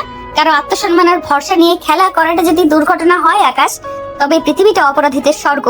তুমি হয়তো সময়ের স্রোতে সব ভুলে গেছো, কিন্তু আমি সেই দিনের অপমানের প্রতিটা সেকেন্ড মনে রেখেছি। সেই ভুলের ক্ষমা এই জন্মে অন্তত আমার কাছে পাবে না। এখন ওঠো, নিচে চলো। তিথি যখন তাচ্ছিল্য করে হাসলো, তখন আকাশের ধৈর্য বাঁধ যেন মুহূর্তেই ভেঙে গেল। তার বুকের ভেতরে যে চাপা রাগ জ্বলছিল সেটা হঠাৎ করে দপ করে জ্বলে উঠলো। সে বিছানা থেকে উঠে দ্রুত পায়ে তিথির দিকে এগিয়ে গেল। অনেক হয়েছে তিথি, আপনি কি মনে করেন আমি সারা জীবন আপনার এই অপমান আর তাচ্ছিল্য সহ্য করব? আপনি রুদ্রর নাম নিয়ে আমাকে সারাক্ষণ জ্বালিয়ে মারবেন আর আমি হাত গুটিয়ে বসে থাকবো? আকাশ শুট করে তিথির হাতটা শক্ত করে ধরে তাকে দেওয়ালের সাথে চেপে ধরল। তিথি আকাশকে এভাবে ক্ষিপ্ত হতে আগে কখনো দেখেনি। আকাশের চোখে এক অদ্ভুত জেদ আর তীব্র রাগ স্পষ্ট দেখা যাচ্ছিল। এ কি আকাশ, ছাড়ো আমাকে। কি করছো এসব? বাড়ির কেউ যদি এই অবস্থায় দেখে ফেলে তবে কি হবে ভেবেছো? দেখতে দিন সবাইকে। আপনি তো মনে মনে সেটাই চান, যেন সবাই জানুক আমরা ভালো নেই। আমি আজ জানতে চাই ওই রুদ্রটা আসলে কে, যে মিথ্যে চরিত্রের কথা বলে আপনি আমাকে সারাক্ষণ মানসিক শাস্তি দিচ্ছেন। তার আসল সত্যিটা কি? আপনার জেদ কি আজও কমেনি? না, কমেনি, আর কোনোদিন কমবেও না। তুমি আমার যত কাছে আসার চেষ্টা করবে আকাশ, আমি তোমাকে তত বেশি ঘৃণা ভরে দূরে ঠেলে দেব। রুদ্র আমার সেই শক্তি যা আমাকে প্রতি মুহূর্তে মনে করিয়ে দেয় যে তুমি আমার যোগ্য নও। যোগ্য কিনা সেটা সময় বলে দেবে তিথি। আপনি আমাকে যত ঘৃণা করবেন, আমি আপনাকে তত বেশি নিজের করে পাওয়ার জেদ করব। আপনি রুদ্রর নাম নিয়ে আমাকে সরাতে চাইছেন তো? ঠিক আছে, দেখুন আমি কিভাবে আপনার মন থেকে রুদ্রকে চিরতরে মুছে দেই। আকাশ আর তিথির নিঃশ্বাসে একে অপরের সাথে মিশে যাচ্ছিল। ঝগড়া সেই উত্তাপ যেন এক অজানা আকর্ষণী রূপ নিচ্ছিল। তিথি প্রথমবার আকাশের চোখে নিজের জন্য এক তীব্র অধিকার বোধ দেখতে পেল, কিন্তু পরক্ষণেই পুরনো সেই তিক্ত স্মৃতিটা মনে আসতেই সে আকাশকে জোরে ধাক্কা দিয়ে সরিয়ে দিল। নিজের সীমা ছাড়িও না আকাশ, তুমি শুধু কাগজে কলমে আমার স্বামী হতে পারো, কিন্তু আমার মনের দখল নেওয়ার ক্ষমতা তোমার কোনোদিন হবে না। চলো নিচে চলো। এরপর যদি একটা শব্দ করেছো তবে আমি এক্ষুনি আব্বুকে ফোন করে সব সত্যি বলে দিব। তিথি আর কোনো কথা না বলে ঘর থেকে বেরিয়ে গেল। আকাশ বুক ভরে একটা লম্বা শ্বাস নিল। সে জানে তিথি তাকে ঘৃণা করে, কিন্তু এই ঘৃণার আড়ালে যে গভীর অভিমান লুকিয়ে আছে সেটা সে আজ স্পষ্টভাবে বুঝতে পারল। অতীতে সেই ভুলের মাসুল তাকে এভাবে কতদিন দিতে হবে তার সময় জানে। ঘর থেকে বেরিয়ে তিথি সিঁড়ি দিয়ে নামার সময় নিজের চেহারায় এক অদ্ভুত পরিবর্তন নিয়ে এলো। কয়েক মুহূর্ত আগে সে রাগ আর ঘৃণা যেন নিমিষে মিলিয়ে গেল। ডাইনিং টেবিলে সবাই তখনও তাদের জন্য অপেক্ষা করছিল। তিথি মুখে এক চিলতে হাসি ফুটিয়ে সবার সামনে গিয়ে দাঁড়ালো। কি হলো মা, আকাশ কোথায়? ও কি এখনো রাগ করে ঘরে বসে আছে? খাবার যে সব ঠান্ডা হয়ে গেল। না মা, রাগ করবে কেন? ও তো একটু আগেই আসছিল, হয়তো ফোন আসায় বারান্দায় দাঁড়িয়েছে। এই তো চলে এসেছে। আকাশ এসো, মা তোমার জন্যই অপেক্ষা করছেন। তিথি যখন কথাগুলো বলছিল ঠিক তখনই আকাশ ডাইনিং রুমে ঢুকলো। তিথির এই নিখুঁত অভিনয় দেখে আকাশ মনে মনে অবাক হলো। বাইরে তার কোনো প্রকাশ হতে দিল না। সে ধীর পায়ে এসে তিথির পাশের চেয়ারটাই বসলো। এই তো এবার পুরো পরিবার একসাথে। আকাশ, তুমি কিন্তু আজ খুব অন্যায় করেছো বাবা। মা তিথি কেবল এই বাড়িতে এলো আর তুমি এখনই ওর সাথে মান অভিমান শুরু করে দিলে। আসলে চাচা তেমন কিছু না, আমি একটু ক্লান্ত ছিলাম তো, তাই মেজাজটা অন্যরকম হয়ে গিয়েছিল। তিথি আমাকে বুঝিয়ে বলেছে ওর কথা ফেলনা নয়। থাক আকাশ, চাচাকে আর বুঝিয়ে বলতে হবে না। তুমি বরং এই ইলিশ মাছের টুকরাটা নাও। মা বলেছিলেন এটা তোমার খুব প্রিয়। তিথি খুব যত্ন করে আকাশের পাতে মাছ তুলে দিল। বাইরে থেকে দেখে মনে হচ্ছিল তারা পৃথিবীর সবচেয়ে সুখী দম্পতি, কিন্তু তাদের চোখের দিকে তাকালে বোঝা যাচ্ছিল সেখানে এক নীরব যুদ্ধ চলছে। আকাশ যখন তিথির দিকে তাকাচ্ছিল তার চোখে ছিল এক ধরনের চ্যালেঞ্জ, আর তিথির চোখে ছিল চরম উপেক্ষা। দেখো বড় আপা, বৌমা নিজ হাতে আকাশকে খাইয়ে দিচ্ছে। আমাদের আকাশটা সত্যিই বড় ভাগ্যবান। তিথিমা, তুমি কিন্তু আমাদের আকাশকে একটু শাসন করে রেখো। ও মাঝে মাঝে খুব জেদ করে। অবশ্যই চাচি, শাসনের দরকার পড়লে আমি কোনো ছাড় দেব না, তাই না আকাশ? অধিকার যখন আছে তখন শাসন তো করতেই পারি। শাসন করার অধিকার তো সবার থাকে না তিথি। যারা আপন হয় তারাই শুধু শাসন করতে পারে। তুমি আমাকে কতটুকু আপন ভাবো সেটা তো আমি জানি। আকাশের এই দৃঢ় কথা শুনে তিথি এক মুহূর্তে যেন থমকে গেল। সে বুঝতে পারলো আকাশ ইঙ্গিতে তাদের সেই চুক্তির কথা বলছে, কিন্তু তিথি দমে যাওয়ার পাত্রী নয়। সে গ্লাসে পানি ঢালতে ঢালতে আকাশের চোখের দিকে সরাসরি তাকালো। আপন ভাবে বলেই তো এত কাছে আসি আকাশ। মানুষ কি পরকে নিজের ঘরে জায়গা দেয়? তুমি বরং খাওয়া শেষ করো, অনেক রাত হয়েছে। ভাবি, আপনাদের এই চোখে চোখে কথা বলা দেখে আমাদের কিন্তু হিংসে হচ্ছে। আমাদের ভাইয়া তো কোনোদিন কারো দিকে এভাবে তাকায়নি। আজ দেখছি ও চোখের ভাষা পড়তে শিখে গেছে। চোখের ভাষা পড়া খুব কঠিন নীল। কখনো কখনো চোখের ভাষায় ভালোবাসা থাকে, আবার কখনো থাকে তীব্র প্রতিশোধ। তবে আজ আমি নতুন কিছু ভাষা শিখছি। খাবার টেবিলে হাসাহাসি চলো। আকাশ আর তিথির মধ্যে এক অদ্ভুত নিস্তব্ধতা বিরাজ করছিল। কেউ কারোর সাথে উচ্চস্বরে কথা বলছে না, অথচ চোখের চাহনিতে তারা একে অপরকে তীরের মতো বিদ্ধ করছিল। খাওয়া শেষ করে সবাই যখন যে যার ঘরে চলে গেল, তখন আকাশ আর তিথি সবার সেই ছোট্ট ঘরে ফিরে এলো। সবার সামনে তো খুব ভালোই অভিনয় করলেন তিথি। আপনার এই দ্বিমুখী রূপ দেখে আমি মাঝে মাঝে ভয় পাই। ভয় পাওয়াটাই তোমার জন্যই ভালো আকাশ, কারণ এই রূপটা তোমারই তৈরি করা। এখন যাও, বালিশের দেওয়ালটা মজবুত করো। আজ সারাদিন অনেক অভিনয় হয়েছে, এখন আমি একা থাকতে চাই। আকাশ আর কোনো কথা বাড়ালো না। সে বাতি নিভিয়ে জানালার পাশে গিয়ে দাঁড়ালো। বাইরে চাঁদের আলো উঠানে ছড়িয়ে পড়েছে। আকাশ ভাবছিল তিথির এই বরফ জমা মন কি কোনোদিন গলবে, নাকি অতীতে সে একটি ভুল তাদের সারা জীবনের জন্য দুই মেরুর বাসিন্দা করে রাখবে। খাবার টেবিলে সেই কৃত্রিম হাসি তামাশা শেষ করে আকাশ আর তিথি যখন ঘরে ফিরল, ঘরের বাতাস মুহূর্তে ভারী হয়ে উঠল। বাইরের চাঁদের আলো জানালা দিয়ে এসে পড়ছে বিছানায়, কিন্তু সেই শান্ত আলো তাদের মনে অশান্তি কমাতে পারল না। তিথি ড্রেসিং টেবিলের সামনে দাঁড়িয়ে চুল বাঁধছিল। এমন সময় আকাশের অস্থিরতা চরমে পৌঁছালো। তিথি, আমি আর সহ্য করতে পারছি না। ওই রুদ্রর ফোন আসা আর আপনার এই রহস্যময় আচরণ, এসবের একটা সমাধান হওয়া দরকার। আপনি কি সারা জীবন আমাকে এভাবে অন্ধকারে রাখবেন? রুদ্রর ফোন এসেছে তাতে তোমার কি? তুমি কেন এত বাধাবাধি করছো আকাশ? তুমি তো খুব ভালো করেই জানো যে আমি রুদ্রকে পছন্দ করি, আমি ওকে ভালোবাসি। বিয়ের আগে 1000 বার এই কথা তোমাকে বলেছি। জেনে বুঝেও কেন এখন তুমি আমার উপর অধিকার খাটাতে আসছো? আমি অধিকার খাটাচ্ছি না তিথি, আমি শুধু এই নাটকের শেষ দেখতে চাই। আপনি একটা মানুষের কাল্পনিক নাম ব্যবহার করে আমাকে প্রতিনিয়ত অপমান করছেন। তিয়াশা নিজে বলেছে রুদ্র বলতে কেউ নেই, অথচ আপনি এখনো সেই পুরনো গান গেয়ে যাচ্ছেন। তিয়াশাকে বলেছে তাতে আমার কিছুই যায় আসে না। আর তুমি কেন এত কথা বলছো? তুমি না সেদিন বলেছিলে যে আমার মতো ঢঙ্গি মেয়েকে তুমি কোনোদিন বউ হিসেবে মেনে নিবে না। ওই দিন রাজপ্রাসাদের মতো আমার বাড়িতে দাঁড়িয়ে বড় বড় গলায় বলেছিলে যে আমাকে তোমার দু চোখের বিষ লাগে। তাহলে এখন কেন আমার সাথে স্বামী হওয়ার নাটক করছো? তিথি, সেই কথাগুলো আমার মনের কথা ছিল না। তুমিও খুব ভালো করে জানো যে কেন আমি ওভাবে কথা বলেছিলাম। তোমাকে যদি আমি ওভাবে না বলতাম তবে তুমি কি আমাদের এই সাধারণ বাড়িতে আসতে রাজি হতে? তুমি যাতে জেদ করে হলেও এখানে আসো, শুধুমাত্র সেই কারণেই আমি তোমাকে অপমান করে ওই কথাগুলো বলেছিলাম। সেটা ছিল তোমাকে এখানে আনার একটা কৌশল মাত্র। বাহ, চমৎকার কৌশল তোমার আকাশ। আমাকে অপমান করে, আমাকে ছোট করে তুমি আমাকে তোমার বাড়িতে নিয়ে এলে, আর এখন ভাবছো আমি সব ভুলে তোমার পায়ে লুটিয়ে পড়বো। রুদ্র আমার জীবনে আসুক বা না আসুক, তোমার মতো একজন মানুষের সাথে আমি কোনোদিন নিজেকে জড়াতে পারবো না। তুমি আমাকে ঘৃণা করতে চেয়েছিলে, এখন সেই ঘৃণাই ফেরত পাও। ঘৃণা আমি আপনাকে কোনোদিন করিনি তিথি। অতীতে সেই ভুলের পর থেকে আমি প্রতিটা মুহূর্ত অনুশোচনায় জ্বলেছি। আমি চেয়েছিলাম এই বিয়ের ওসিলায় যদি আমাদের দূরত্বটা একটু কমে, কিন্তু আপনি তো রুদ্র নামের এক দেওয়াল তুলে রেখেছেন আমাদের মাঝে। দেওয়াল আমি তুলিনি আকাশ, দেওয়াল তুমি তুলেছিলে সেই দিন, যেদিন তুমি আমার ভরসা ভেঙেছিলে। এখন কেন রুদ্রর ফোন দেখে তোমার তো জ্বলছে? তুমি কি জেলাস ফিল করছো? তুমি কি সহ্য করতে পারছো না যে অন্য কেউ আমার খোঁজ নিচ্ছে? জেলাস? আমি কেন জেলাস হব? আমি শুধু চাই না আমার পরিবারের সামনে আমাদের এই মিথ্যেটা ধরা পড়ুক। মা আপনাকে কত ভালোবাসেন দেখেছেন, ওনার সেই ভালোবাসা কি আপনার মনে একটু দাগ কাটে না? মায়ের ভালোবাসা আমি বুঝি আকাশ, কিন্তু তোমার প্রতি আমার কোনো টান নেই। তুমি নিজের চরকায় তেল দাও। রুদ্র যদি আজ রাতেও আমাকে 10 বার ফোন দেয়, তুমি একটা শব্দ করতে পারবে না। মনে রেখো, আমরা এখানে শুধু একটা চুক্তির খাতিরে আছি। তিথির এই জেদি কথাগুলো আকাশকে আরো নিরুপায় করে তুলল। আকাশ জানালার গ্রিল ধরে বাইরের অন্ধকারের দিকে তাকিয়ে রইল। সে বুঝতে পারছে তিথি তাকে শাস্তি দেওয়ার জন্য রুদ্র নামক ঢাল হিসেবে ব্যবহার করছে, কিন্তু সেই পুরনো ফুলের দোহাই দিয়ে তিথি নিজেকে যে কষ্টের সাগরে ডুবিয়ে রাখছে, সেটা আকাশ কিভাবে তাকে বোঝাবে? ঠিক আছে তিথি, আপনার যা খুশি আপনি করুন, আমি আর বাধা দেব না। কিন্তু মনে রাখবেন, মিথ্যের উপর দাঁড়িয়ে থাকা এই পাহাড়টা যেদিন ধসে পড়বে সেদিন আপনি নিজেকে সামলাতে পারবেন না। আর রুদ্র, আমি খুব শীঘ্রই খুঁজে বের করব এই রুদ্রর আড়ালে কে লুকিয়ে আছে।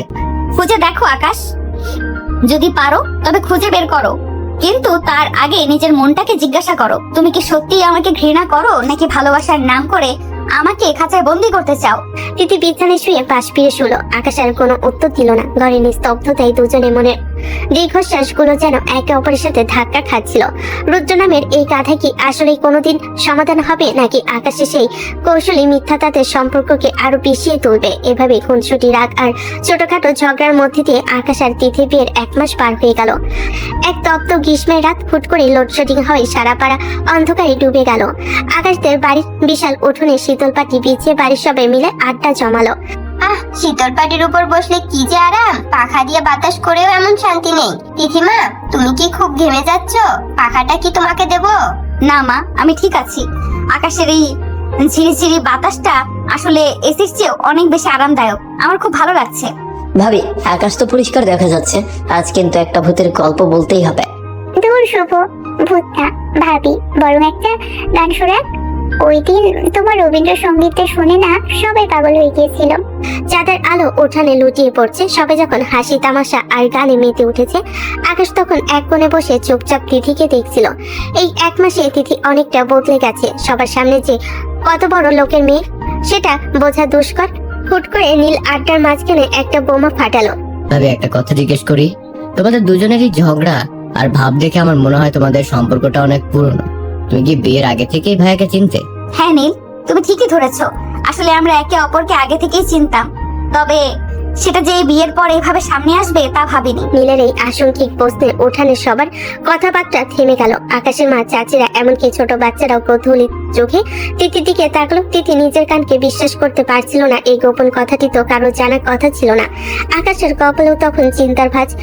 এ কি নীল, তুই এসব কি বলছিস? ওদের বিয়ে তো ওদের বাবারা ঠিক করেছে, ও আগে থেকে চিনতে যাবে কেন? না মা, আমার কেন জানি মনে হয় ভাইয়া আর ভাবি যখন কথা বলে তখন তাদের মধ্যে এক ধরনের পুরনো অধিকার কাজ করে। কি ভাবি, আমি কি ভুল বলেছি? ও মা, বলো কি মা, তোমরা আগে থেকে একে অপরকে চিনতে? কই, আকাশ তো কোনোদিন বলেনি। আসলে আমরা এই কলেজে পড়তাম। আমি তখন ছিলাম ইন্টার ফার্স্ট ইয়ারে আর তোমার ভাই সবেমাত্র ভর্তি হয়েছিল। কলেজের বড় বড় করিডোরে আমাদের প্রায় দেখা হতো। তবে মজার ব্যাপার হলো আমরা তখনও জানতাম না যে আমাদের বাবারা একে অপরের এত কাছের বন্ধু। হ্যাঁ মা, চেনা বলতে জাস্ট হাই হ্যালো টাইপ। কলেজে ও তো ছিল অনেক দামি দামি ঘরের মেয়ে, আর আমি ছিলাম সাধারণ, তাই ওভাবে কোনোদিন গল্প করা হয়নি। আমাদের পরিচয়টা আসলে কলেজের সীমানাতেই ছিল। ওরে বাবা, এটা তো সিনেমার মতো গল্প। ভাবি, তার মানে ভাইয়া কি কলেজে আপনার প্রেমে পড়েছিল? তাই কি ভাইয়া বিয়েতে এত সহজে রাজি হয়ে গেল? প্রেমে পড়ার কথা তো তোমার ভাই ভালো বলতে পারবে পিউ। আমি তো শুধু জানতাম ওই ছেলেটা অনেক জেদি আর একরোখা। কলেজের দিনগুলোতে ও আমাকে অনেক জ্বালিয়েছে। বাহ, এত খুব চমৎকার একটা খবর। জানতাম না আমার ভাতিজা এত লাজুক যে আগে কাউকে এসব বলেনি। তা মা, তিথি, কলেজে আকাশ কেমন ছিল? ও কি পড়াশোনায় ভালো ছিল নাকি কেবল টোটো করে ঘুরে বেড়াতো? ও খুব মেধাবী ছিল চাচা, কিন্তু তার চেয়েও বেশি ছিল জেদি। যে কাজটা একবার করবে ভাবতো সেটা করেই ছাড়তো। তবে ওর এই জেদটাই কখনো কখনো সমস্যার কারণ হয়ে দাঁড়াতো। তিথি যখন আকাশের দিকে তাকিয়ে কথাগুলো বলছিল, আকাশে মনে হলো তিথি যেন ইঙ্গিতে কলেজে সেই পুরনো ফুলের কথাই মনে করিয়ে দিচ্ছে। উঠানের পরিবেশটা হাসি খুশি থাকলো। আকাশ আর তিথির মাঝখানে সেই পুরনো চিঠে এক অদ্ভুত ঠান্ডা হাওয়া বয়ে গেল। নীল আর পিউ মিলে তাদের নিয়ে আরো মস্করা শুরু করলো, কিন্তু আকাশে মন পড়ে রইল অতীতে। ভাইয়া, ভাবি যখন কলেজে ছিল তখন নিশ্চয়ই অনেক ছেলের লাইন লাগতো। তুমি কিভাবে ভাবিকে ম্যানেজ করলে সেটা তো একদিন বলতে হবে। সময় হলে সব শুনবি নীল। এখন বেশি কথা না বলে পাখাটা ঘোরা। লোডশেডিং এ এমনিতেই গরম লাগছে, তার উপর তোর আজে বাজে প্রশ্নে মাথা আরো গরম হচ্ছে। আকাশ উঠে গিয়ে উঠোনের এক কোণে গিয়ে দাঁড়ালো। তিথি জানতো আকাশ এখন ভেতরে ভেতরে অস্থির হয়ে আছে। কলেজে সেই দিনের ঘটনাটা আজ আবার তাদের সামনে এসে দাঁড়িয়েছে। সবাই যখন হাসছে তখন তিথি মনে মনে ভাবছিল, কলেজে সেই জেদি আকাশ আর আজকের এই শান্ত আকাশের মধ্যে পার্থক্য ঠিক কতটুকু। আকাশ একটি ছোট্ট বেসরকারি প্রতিষ্ঠানে অপারেশনাল টিমের সাধারণ এক কর্মী হিসেবে চাকরি করে। আজ অফিস জুড়ে সাজ রব। শোনা যাচ্ছে হেড অফিস থেকে নতুন এক বস আজ জয়েন করবে। আকাশ তার ডেস্কে বসে ফাইলের স্তূপে মুখ গুজে কাজ করছিল। কে বস হয়ে আসছে সে বিষয়ে তার খুব একটা মাথা ব্যথা ছিল না। কি রে আকাশ, ফাইলপত্র সব গুছিয়ে রাখ। নতুন বস কিন্তু খুব কড়া ধাতের মানুষ বলে শুনলাম। একটু এদিক সেদিক হলে নাকি চাকরি নট। আসুক না সজল, আমাদের কাজ আমরা ঠিক মতো করলেই হলো। বস যেই হোক, নিয়ম মেনে চললে কোনো সমস্যা হওয়ার কথা নয়। আমি তো আর ফাঁকি দিচ্ছি না। ঠিক 10টার সময় অফিস করিডোরে হাই হিলের শব্দ শোনা গেল। অফিসের সবাই তটস্থ হয়ে নিজের সিটে দাঁড়িয়ে পড়লো। আকাশও অনিচ্ছা সত্ত্বেও মাথা তুলে সামনের দিকে তাকালো, কিন্তু সামনের মানুষটিকে দেখা মাত্রই আকাশের হাতের কলমটা মেঝেতে পড়ে গেল। Good morning everyone. আজ থেকে আমি আপনাদের এই টিমের লিড হিসেবে কাজ শুরু করেছি। আশা করি আপনাদের সবার পূর্ণ সহযোগিতা পাবো।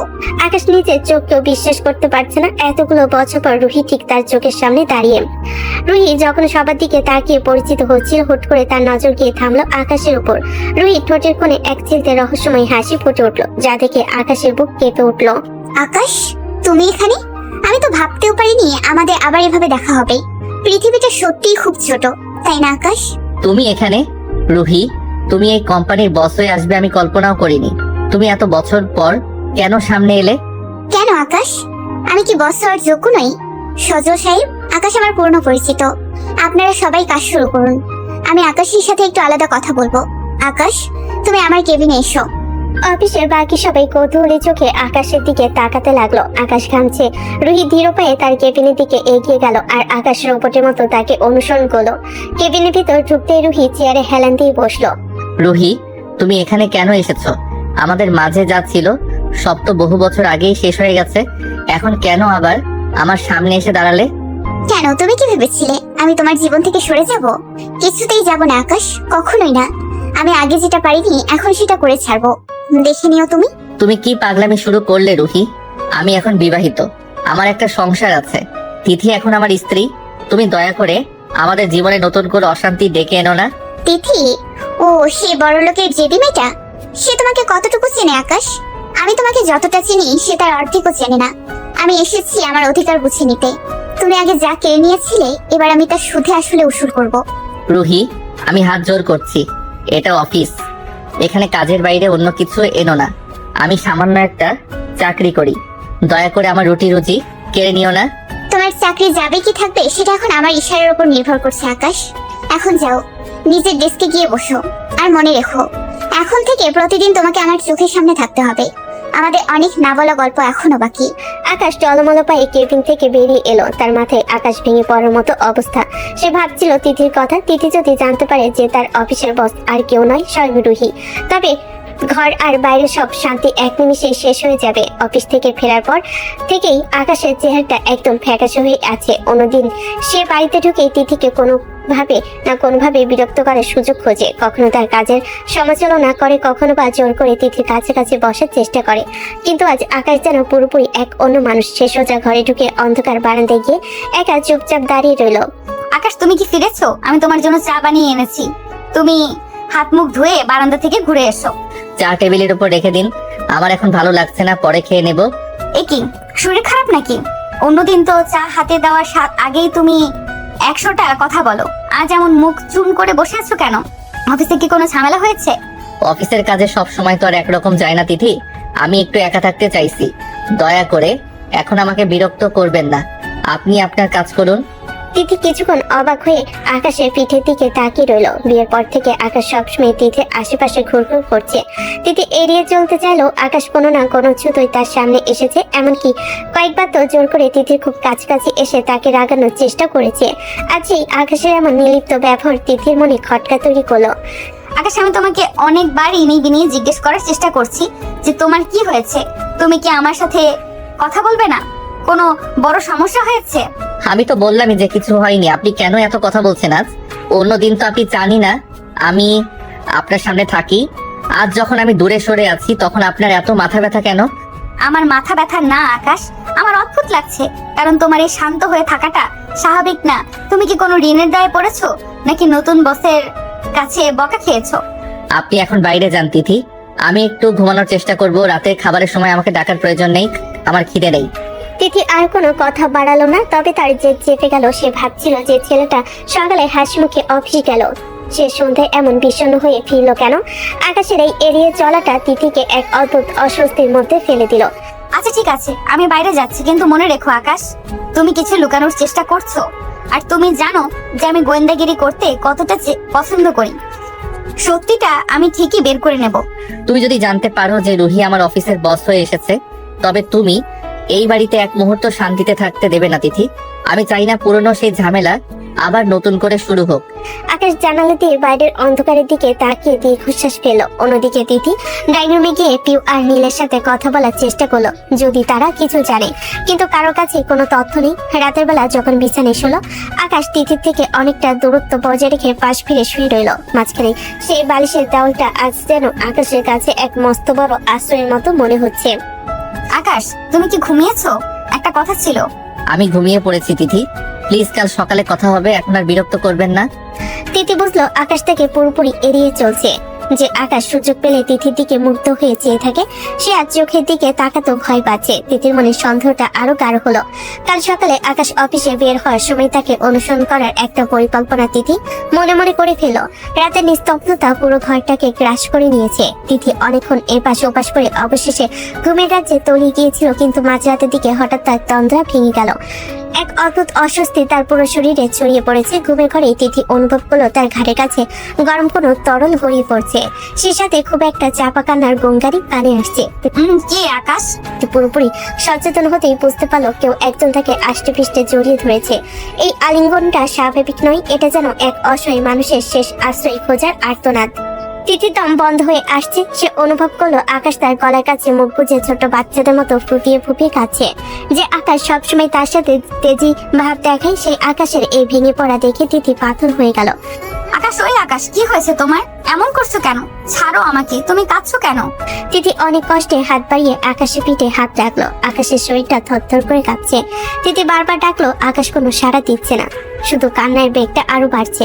আকাশের গরম চোখের পানি তিথির শাড়ি ভিজিয়ে দিয়েছে। তিথি এবার খানিকটা ভয় পেয়ে গেল। আকাশ, প্লিজ কথা বলো, তুমি কি কোনো খারাপ স্বপ্ন দেখেছো, নাকি খুব শরীর খারাপ লাগছে? তাকাও আমার দিকে। প্লিজ তিথি, আমায় একা ফেলে যেও না। আমি মানছি আমি ভুল করেছি, অতীতে যা হয়েছে তার জন্য আমি অপরাধী। তাই বলে তুমি আমাকে সেই ভুলের জন্য এমন কঠিন শাস্তি দিও না। আমার জীবনে যাই হয়ে যাক, পৃথিবীর সব মানুষ একদিকে হয়ে গেলেও তুমি আমায় ছেড়ে যেও না। আকাশ, শান্ত হও। এসব কি আবল তাবল বকছো? তোমাকে ছেড়ে আমি কোথায় যাবো? আর হঠাৎ করে এসব কথা আসছে বা কেন? আমি সইতে পারবো না তিথি, তুমি যদি এখন চলে যাও তবে আমি মরে যাব। বিশ্বাস করো, আমি তিলে তিলে শেষ হয়ে যাব। আমি জানি আমি তোমার যোগ্য নই। আমি অনেক বড় ভুল করে ফেলেছিলাম কলেজের সেই দিনটাই, কিন্তু তারপর থেকে একটা দিনও আমি শান্তিতে কাটাইনি। শুধু তোমাকে একটু কাছে পাওয়ার জন্য তোমার ঘৃণাটুকু সহ্য করেও আমি বেঁচে আছি। আকাশের কণ্ঠস্বর কানে বুঝে আসছে, তার প্রতিটি শব্দে এক ধরনের গভীর হাহাকার মিশে আছে। তিথি স্তব্ধ হয়ে অন্ধকার হয়ে আকাশের আর্তনাদ শুনছিল। এই 1 মাসে আকাশ তাকে অনেক বিরক্ত করেছে, জোর করে কাছে আসার চেষ্টা করেছে, কিন্তু তার ভেতরে যে এমন একটা দাউ দাউ করা আগুন জ্বলছে সেটা তিথি কোনোদিন বুঝতে পারেনি। তিথি নিজের চোখের কোনো আজ ভিজে উঠল। আকাশ, নিজেকে সামলাও। তোমার কি হয়েছে আমাকে খুলে বলো। অফিসে কি কিছু হয়েছে? ওই রুদ্রের কল দেখে কি তুমি ভয় পেয়েছো? রুদ্র না তিথি, আমি রুহিকে দেখেছি। ও সব শেষ করে দিতে এসেছে। ও বলেছে ও আমাকে ধ্বংস করে দেবে, কিন্তু আমি ধ্বংস হতে চাই না তিথি। আমি শুধু তোমার পাশে থাকতে চাই। আমাকে ক্ষমা করে দাও তিথি। একবার শুধু বলো যে তুমি আমায় ছেড়ে যাবে না। প্লিজ একবার বলো। আকাশের টুকরে ওঠা কান্নার ঘরের দেওয়াল যেন শোকের ছায় নেমে এলো। একজন পুরুষ যখন এভাবে নিজের সমস্ত অহংকার বিসর্জন দিয়ে ডুকরে কাঁদে, তখন তার ব্যথার গভীরতা মাপার কোনো যন্ত্র থাকে না। তিথি অনুভব করলো আকাশের প্রতি তার সমস্ত জমাট বাঁধা ঘৃণা যেন এই 1 নিমিষে চোখের পানিতে ধুয়ে যাচ্ছে। সে কিছু না বলে আকাশের মাথায় আলতো করে হাত বুলিয়ে দিতে লাগলো। চুপ করো আকাশ, রাত অনেক হয়েছে, বাড়ির সবাই জেনে যাবে আমি কোথাও যাচ্ছি না। অন্তত আজ রাতে তো বটেই। তুমি শান্ত হও। আকাশ তিথির বুকের মাঝে মুখ লুকিয়ে ছোট ছোট দীর্ঘশ্বাস ফেলতে লাগলো। তার সেই শক্ত হাতগুলো তিথিকে যেন এক অবুঝ আকুলতায় জাপটে ধরে রেখেছে। অন্ধকারের মাঝেও তিথি দেখতে পেল আকাশের চোখের পানির উজ্জ্বলতা। আজ তিথি বুঝতে পারল ঘৃণা আর ভালোবাসার মাঝখানে রেখাটা কত সূক্ষ্ম। আকাশের এই করুণ অবস্থা দেখে তিথির মনটা আজ এক অজানায় হাহাকারে ভরে উঠল। নিস্তব্ধ রাত, ঘড়ির কাঁটায় টিক টিক শব্দ ছাড়া আর কোনো শব্দ নেই। আকাশের কান্নার বেগ ধীরে ধীরে কমে এলো, তার শরীরের কাঁপুনি থামেনি। তিথি পুরোপুরি অবাক হয়ে অন্ধকারে আকাশের মুখটা দেখার চেষ্টা করছিল। অন্যদিকে হলে আকাশ এভাবে হুট করে জড়িয়ে ধরলো, তিথি তাকে ঝটকা দিয়ে সরিয়ে দিত কিংবা রাগে চিৎকার করে বাড়ি মাথায় করত। কিন্তু আজকের পরিস্থিতি একদম ভিন্ন। আকাশের কানে এমন এক হাহাকার ছিল যা তিথির মনে সমস্ত দেওয়াল ভেঙে চুরমার করে দিয়েছে। শান্ত হও আকাশ, আমি তো এখানেই আছি, কোথাও যাচ্ছি না। তিথি আজ আর আকাশকে নিজে থেকে সরিয়ে দিল না, বরং তার একটি হাত আকাশের পিঠে আর অন্য একটি হাত আকাশের চুলে বিলি কেটে দিতে লাগলো। অবুঝ শিশুর মতো আকাশ তিথির বুকে মুখ গুজে পড়ে রইল। তিথির স্পর্শ পেয়ে আকাশের দীর্ঘশ্বাসগুলো ধীরে ধীরে স্বাভাবিক হতে শুরু করলো। একসময় কান্নার ক্লান্তিতে আকাশ তিথিকে আষ্টে পৃষ্ঠে জড়িয়ে ধরা অবস্থাতেই গভীর ঘুমে তলিয়ে গেল। অনেকক্ষণ কেটে গেছে। তিথির তন্দ্রা আসছিল, কিন্তু সে ঘুমাতে পারল না। সে অনুভব করলো আকাশের হাতগুলো ঘুমের মাঝেও তাকে শক্ত করে ধরে রেখেছে, যেন একটু আগলা হলে তিথি হারিয়ে যাবে। জানালার ফাঁক দিয়ে আসা চাঁদের হালকা আলো আকাশের ঘুমন্ত মুখের উপর পড়ছে। তিথি অপলক দৃষ্টিতে সে মুখের দিকে তাকিয়ে রইল। এই তো সেই জেদি ছেলেটা যে কিনা সারাদিন তাকে জ্বালিয়ে মারে, অথচ এখন তাকে কতটা নিরাপদ আর অসহায় লাগছে। পাগল একটা, কোথায় যাব তোমাকে আমি ছেড়ে? বলো, তুমি কি ভেবেছো তুমি সব সময় আমার অভিমান আর রাগটাই দেখেছো? আমার ভালোবাসাটা কোনোদিন দেখোনি।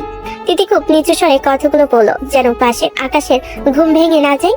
তিথি নিজের চোখেও আজ জলে টলমল করছে। তার মনে পড়ে গেল সেই পুরনো দিনগুলোর কথা, যেখান থেকে সবকিছু শুরু হয়েছিল। আমার ভালোবাসাটা যে ঠিক কতটা গভীর ছিল আকাশ, সেটা তুমি কোনোদিনও বুঝতে চাওনি।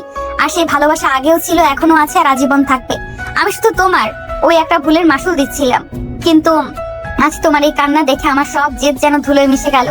তোমাকে এভাবে একা ফেলে যাওয়ার কথা আমি স্বপ্নেও ভাবতে পারি না। ধীরে ধীরে নিজের মুখটা আকাশের কপালে ছোঁয়ালো। অনেক সময় ধরে আকাশের কপালে গভীর এক ভালোবাসার চুম্বন এঁকে দিল সে। সেই চুম্বনে কোনো ঘৃণা ছিল না কোনো চুক্তি ছিল কেবল পরম নির্ভরতা আর আজন্ম লালিত ভালোবাসা। আকাশ ঘুমের ঘরে একটু নড়চড়ে বসলো এবং তিথিকে আরো কাছে টেনে নিল। তিথিও আজ আর কোনো দূরত্ব রাখলো না। সেও আকাশের বাহু ধরে নিজেকে সঁপে দিয়ে চোখ বুঝলো। কিন্তু তিথির মনের এক কোণে রুহি নামটি কাটার মতো বিচ্ছে, আর মনে মনে ভাবছে কে এই রুহি? আকাশ কেন তাকে দেখে এত ভয় পাচ্ছে? কলেজে সেই ভুলের সাথে কি এই রুহি জড়িয়ে আছে? তিথি মনে মনে প্রতিজ্ঞা করলো আকাশ তাকে না বললেও সে নিজ থেকে সব খুঁজে বের করবে। তার ভালোবাসার মানুষের চোখের পানি ঝরানোর সাহস দিয়ে দেখিয়েছে তাকে তিথি তিথি সহজে ছেড়ে দেবে না। অন্ধকার ঘরে এক নতুন লড়াইয়ের শপথ নিল তিথি, যেখানে সে আর আকাশ আর দুই মেরুর বাসিন্দা নয়, বরং এক ছাদের নিচে দুই শরীর এক প্রাণ। সকালে সেই আবেগঘন মুহূর্তের পর আকাশ অফিসে চলে গিয়েছিল বেশ চুপচাপ ভাবে। তিথি মনে সারাদিন এক অদ্ভুত অস্থিরতা কাজ করছিল। বিকেলে পিউ অনেক জেদ ধরলো তাকে নিয়ে শপিং মলে যাওয়ার জন্য। তিথি ভাবলো মনটা একটু হালকা হবে, তাই পিউকে সাথে নিয়ে সে শহরের বড় একটা শপিং মলে এলো। ভাবি দেখো এই ড্রেসটা কত সুন্দর, এটা কি আমার গায়ে মানাবে? তুমি ওদিকে কি দেখছো ভাবি? তিথি শপিং মলের কাছের দেওয়াল দিয়ে পাশের রেস্টুরেন্টের দিকে তাকিয়ে থমকে দাঁড়িয়ে গেল। তার কপালে চিন্তার ভাঁজ পড়ল। দূরে একটা কেবিনে আকাশ বসে আছে, তার দিকে ঠিক উল্টো পাশে বসে আছে একটা মেয়ে। তিথি নিজের চোখকে বিশ্বাস করতে পারল না। সে ধীর পায়ে রেস্টুরেন্টের কাছের দেওয়ালের দিকে এগিয়ে গেল। ভেতরটা পরিষ্কার হতে তিথির মাথায় যেন আকাশ ভেঙে পড়ল। রুহি, এত বছর পর ও কোথা থেকে এলো, আর আকাশ ওর সাথে কি করছে? তিথি সরাসরি রাগে আর অভিমানে কাঁদতে লাগলো। কাল রাতে যে মানুষটা তার বুকে মুখ গুজে কাঁদছিল, আছে আবার রুহির সাথে বসে আছে। তিথি চাইলো ভেতরে গিয়ে একটা সিক্রেট করতে, কিন্তু সে নিজেকে সামলে নিল। সে দেখতে চাইলো রুহি আসলে কি চাই। রুহি তখন হাসছে আর আকাশের হাত ধরার চেষ্টা করছে। পিউ হুট করে চিৎকার করে উঠলো। আরে ওটা তো বড় ভাইয়া, ভাইয়া এখানে কার সাথে বসে আছে? ভাবি ভাইয়া না ওটা? পিউ কথাটা এত জোরে বললো যে রেস্টুরেন্টের ভিতরে থাকা আকাশ আর রুহি দুজনে কানে তা পৌঁছে গেল। আকাশ চমকে পাশে তাকাতে দেখলো তিথি আর পিউ বাইরে দাঁড়িয়ে আছে। তিথি শান্ত কিন্তু জ্বলন্ত চোখের চাহনি দেখে আকাশের পায়ের তলা থেকে মাটি সরে গেল। সে ভয়ে থতমত খেয়ে রুহির হাত এক ঝটকে সরিয়ে দিয়ে চেয়ার ছেড়ে দাঁড়িয়ে পড়লো। কি হলো আকাশ, ভয় পাচ্ছ কেন? ও তো তোমার সেই আদুরে বউ তিথি। আসুক না, আমরা সবাই মিলে না হয় একসাথে কফি খাই। তিথি একটা শব্দ বলল না। তার চোখের কোণে জল চিকচিক করছে, কিন্তু সে নিজেকে দুর্বল হতে দিল না। সে পিওর হাত শক্ত করে ধরলো। পিউ চলো এখান থেকে, আমাদের শপিং করা হয়ে গেছে, আর কোনো কথা নয়, চলো। কিন্তু ভাবি ভাইয়া তো ওখানে। আমি বলেছি চলো পিউ। তিথি পিওর হাত ধরে প্রায় টেনে হিসেবে শপিং মলের বাইরে নিয়ে আসতে লাগলো। তার মনে হচ্ছে কাল রাতের আকাশে সেই কান্না, সেই আকুতি সব মিথ্যা ছিল। তবে কি আকাশ তাকে আবারও ঠকালো? আকাশ পাগলের মতো রেস্টুরেন্ট থেকে বেরিয়ে তিথির পিছু নিল। চুপ করো রুহি, তুমি জানো না তুমি কি করছো। তিথি, তিথি শোনো, তিথি একটাবার আমার কথা শোনো। তুমি যা দেখছো তা সত্যি নয়। রুহি আমার অফিসের বস হয়ে এসেছে, ও আমাকে জোর করে এখানে নিয়ে এসেছে। তিথি দাঁড়াও। তিথি কোনো কথা না শুনে একটা রিক্সায় উঠে পড়লো। আকাশ দৌড়ে এসে রিক্সাটা ধরার চেষ্টা করলো, কিন্তু তিথি রিক্সা চালককে জোরে চালাতে বললো।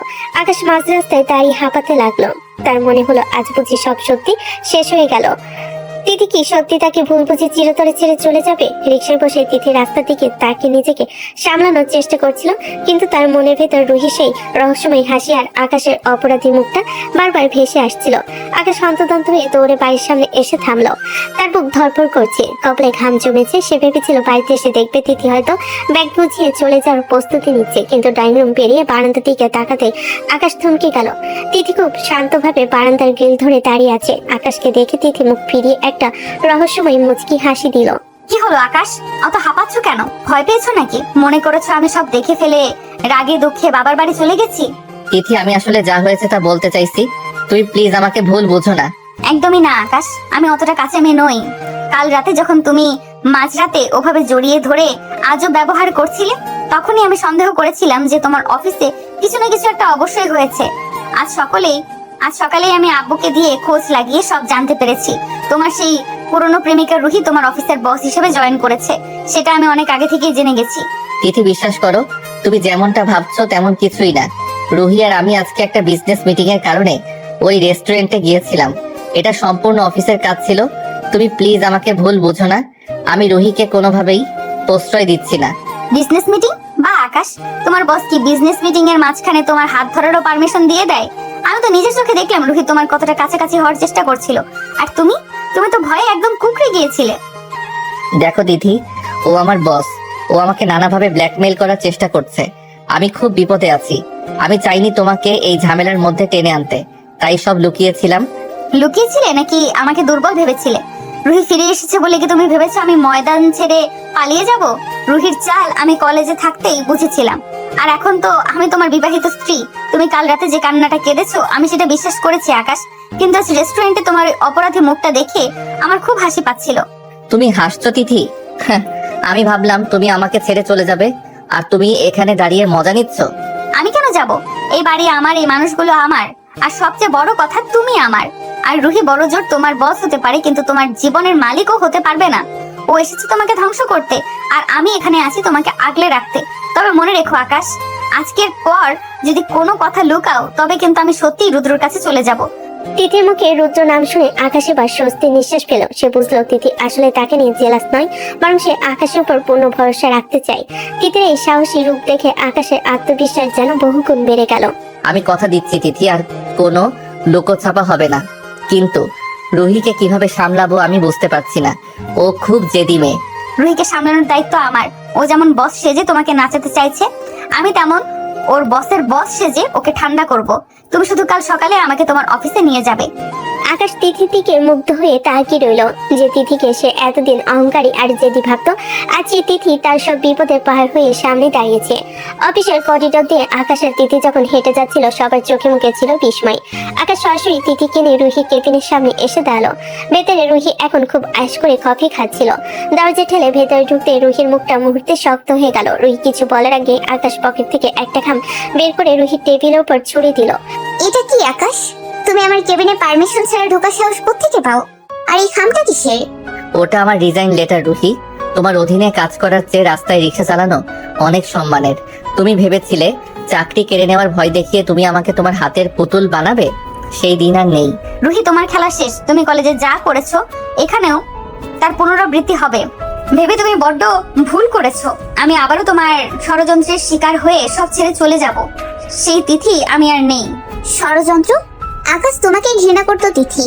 আমি তো কেবল ওকে সত্যটা দেখিয়েছিলাম। আর আকাশও তো আমাকে বেশ ভালোই চেনে, তাই না আকাশ? রুহি, অনেক হয়েছে। আমি সেদিন তোমার সাজানো নাটক বিশ্বাস করে তিথিকে অপমান করেছিলাম। আমি ভেবেছিলাম তিথি আমার সাথে বিশ্বাসঘাতকতা করেছে, কিন্তু আজ আমি সব জানি। ওই দিন কলেজে তুমি তিথির ব্যাগ থেকে আমার দেওয়া চিঠি সরিয়ে অন্য কারো নাম লিখেছিলে, আর আমি গাধার মতো তোমাকে বিশ্বাস করে তিথিকে সবার সামনে নিচু করেছিলাম। রুহি, আমার আসলে এই দেশে ফিরে আসার কোনো ইচ্ছে ছিল না। বিদেশে বেশ ভালোই ছিলাম, কিন্তু বাবা যখন আমাকে নানাভাবে ইমোশনাল ব্ল্যাকমেল করে দেশে ফিরিয়ে আনলেন এবং জোর করে বিয়ে দিতে চাইলেন, তখন আমি নিরুপায় ছিলাম। কিন্তু যখন বিয়ের আসরে গিয়ে দেখলাম পাত্র তুমি আকাশ, তখন আমার পায়ের তলা থেকে মাটি সরে গিয়েছিল। তিথি, তুমি কি জানো সেই দিন তোমাকে দেখে আমার বুকের ভেতরটা কেমন হাহাকার করে উঠেছিল? জানি আকাশ, সেদিন বিয়ের আগে আমি তোমার সাথে আলাদা করে কথা বলেছিলাম। আমি তোমাকে অনুরোধ করেছিলাম তুমি জানো এই বিয়েতে না করে দাও। আমি ভেবেছিলাম তুমি হয়তো এখনো সেই পুরনো ভুল ধারণা নিয়েই আছো এবং আমাকে অপমান করার সুযোগ খুঁজবে। কিন্তু অবাক করার বিষয় হলো তুমি বিয়েতে না করনি, বরং তুমি আমাকে বিয়ে করে ঘরে তুললে। তখন আমি বুঝতে পারি যে তোমার সেই পুরনো ধারণা হয়তো বদলেছে। আমি জানি আমি অপরাধী তিথি। সেই অপমানের পর তুমি যখন কলেজ ছেড়ে চলে গেলে, আমি পাগল হয়ে তোমাকে খুঁজেছিলাম। নিজের ভুলের মাসুল দিতে দিতে আমি পাথর হয়ে গিয়েছিলাম। তাই তোমাকে আবার যখন সামনে পেলাম, আমি আর হারাতে চাইনি। তাতে কি হয়েছে? তোমরা তো কেবল লোক দেখানো সংসার করছো। আকাশ কি এখন আমায় ছেড়ে তোমার আঁচল ধরে ঘুরবে? রুহি, তুমি বড্ড বেশি কথা বলো। যে চাকরি দিয়ে তুমি আকাশকে কবজা করতে চাইছো, সেই কোম্পানির অর্ধেক শেয়ার আমার বাবার। তার মানে এই অফিসের আসল মালিক এখন আমি। আকাশকে রিজাইন দিতে হবে না, বরং টারমিনেশন লেটারটা তোমার জন্য তৈরি হবে। রুহির পায়ের তলা থেকে মাটি সরে গেল। সে কল্পনা করতে পারেনি তিথির ক্ষমতা এতদূর পর্যন্ত। আকাশ স্তব্ধ হয়ে তিথির দিকে তাকিয়ে রইল। আজ সব রহস্য পরিষ্কার হয়ে গেছে। রুহি আর কোনো কথা না বলে রাগে গজগজ করতে করতে কেবিন থেকে বেরিয়ে গেল। তিথি, আমাকে ক্ষমা করতে পারবে? আমি কি সেই অপমানের মাসুল কোনোদিন দিতে পারবো? ক্ষমা অনেক আগেই করে দিয়েছি আকাশ। তা না হলে কি আর এই 1 মাসে তোমার সাথে সংসার করতাম? তুমি তো পাগল। সেই দিনও আমায় বুঝতে পারোনি, আর আজও রুহিকে দেখে ভয় পাচ্ছিলে। চলো এখন বাড়িতে যাই। কাল রাতে তো আমরা নতুন জীবনের শপথ নিয়েছি। আকাশ তিথির হাতটা শক্ত করে ধরল। তাদের সম্পর্কে সেই পুরনো বিষাক্ত স্মৃতিগুলো আজ মুছে গিয়ে এক নতুন সকালের জন্ম দিল। অফিস থেকে ফেরার পথে আকাশ আর তিথি অনেকক্ষণ নদীর ধারে এক নিরিবিলি জায়গায় বসেছিল। যে অতীত নিয়ে তাদের মনে এত পাহাড় সমান দূরত্ব ছিল, আজ সেই অতীতটাই যেন বহমান নদীর স্রোতে ধুয়ে পরিষ্কার হয়ে গেছে। পশ্চিম আকাশে সূর্যটা ডুবুডুবু করছে। চারিদিকে এক মায়াবী গোধূলির আলো। আকাশ তিথির দিকে তাকিয়ে এক চিলতে হাসি দিল। তিথি, আজ থেকে আমাদের মাঝে আর কোনো রুদ্র নেই, আর কোনো রুহি নেই। আছে শুধু তুমি আর আমি। বিশ্বাস করো, গত 1 মাস আমি প্রতিটা মুহূর্ত ভয় পেতাম পাছে তুমি আমায় আবার ছেড়ে চলে যাও। ভয় তো আমারও ছিল আকাশ। আমি ভেবেছিলাম তুমি হয়তো আজও আমাকে সেই অপরাধী চোখেই দেখেছো, কিন্তু কাল রাতে তোমার ওই শিশুদের মতো কান্না দেখে আমি বুঝেছি আমার আকাশটা বদলায়নি। সে আগের মতোই আমাকে জান প্রাণ দিয়ে ভালোবাসে। বাড়ি ফেরার পর আজ পরিবেশটা একদম অন্যরকম। মাগরিবের আজান পড়ার পর সবাই ঘরে ফিরেছেন। ড্রয়িং রুমে মা, পিউ আর নীল বসে আড্ডা দিচ্ছিল। আকাশ আর তিথিকে একসাথে হাসি মুখে ঢুকতে দেখে মা খুশিতে উজ্জ্বল হয়ে উঠলেন। কিরে আকাশ, আজ তো তোদের মুখ দেখে মনে হচ্ছে এক যুদ্ধ জয় করে ফিরেছিস। তিথিমা, এসো বাবা, আজ তোমার পছন্দের ফিরনি রান্না করেছি। আগে অজু করে নামাজ পড়ে নাও, তারপর সবাই মিলে একসাথে খাবো। ট্রিট তো হবেই নীল। আজ থেকে তোর ভাবি এই বাড়ির আসল হুকুমদাতা, আমি তো কেবল ওনার হুকুমের গোলাম। সবাই হাসিতে মেতে উঠলো। রাতে খাওয়া দাওয়ার পর জানালা দিয়ে ঝিরিঝিরি হাওয়া আসছিল। আকাশ দেখলো তিথি বারান্দায় দাঁড়িয়ে আকাশের দিকে তাকিয়ে আছে। আকাশ ধীর পায়ে তিথির পেছনে গিয়ে দাঁড়ালো এবং খুব আলতো করে তিথির হাত দুটো নিজের হাতের মুঠোয় নিল। রাজকন্যা কোনো রাজপ্রাসাদে নয় আকাশ, তার রাজপুত্রের মনে সুখে থাকে। আমি এতদিন শুধু এই ঘরটাকেই দেখেছি, তোমার মনের সেই ঘরটা দেখিনি। আমার অহংকার আর তোমার জেদ আমাদের অনেক সময় নষ্ট করেছে। আর কোনো দূরত্ব রেখো না আকাশ। আমার অহংকার আর তোমার জেদ আমাদের অনেক সময় নষ্ট করেছে। আর কোনো দূরত্ব রেখো না আকাশ।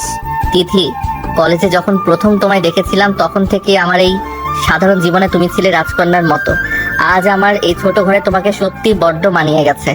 আর কোনো দূরত্ব থাকবে না তিথি, ইনশাআল্লাহ। আমি কথা দিচ্ছি, জীবনের শেষ দিন পর্যন্ত আমি তোমার এই হাতটা এভাবে শক্ত করে ধরে রাখবো। কোনো রুহি বা কোনো ভুল আমাদের মাঝে আর আসবে না। আকাশ তিথিকে নিজের বুকের সাথে খুব গভীরভাবে মিশিয়ে নিল। তিথিও সব অভিমান বলে আকাশের কাঁধে মাথা রাখলো। আজ বালিশের সেই দেওয়ালটা চিরতরে সরে গেছে। যাদের মায়াবী আলোয় দুজন মানুষের হৃদস্পন্দন এক হয়ে মিশে গেল। এভাবেই এক জেদি অভিমানী সম্পর্কে জয় হলো ভালোবাসার কাছে।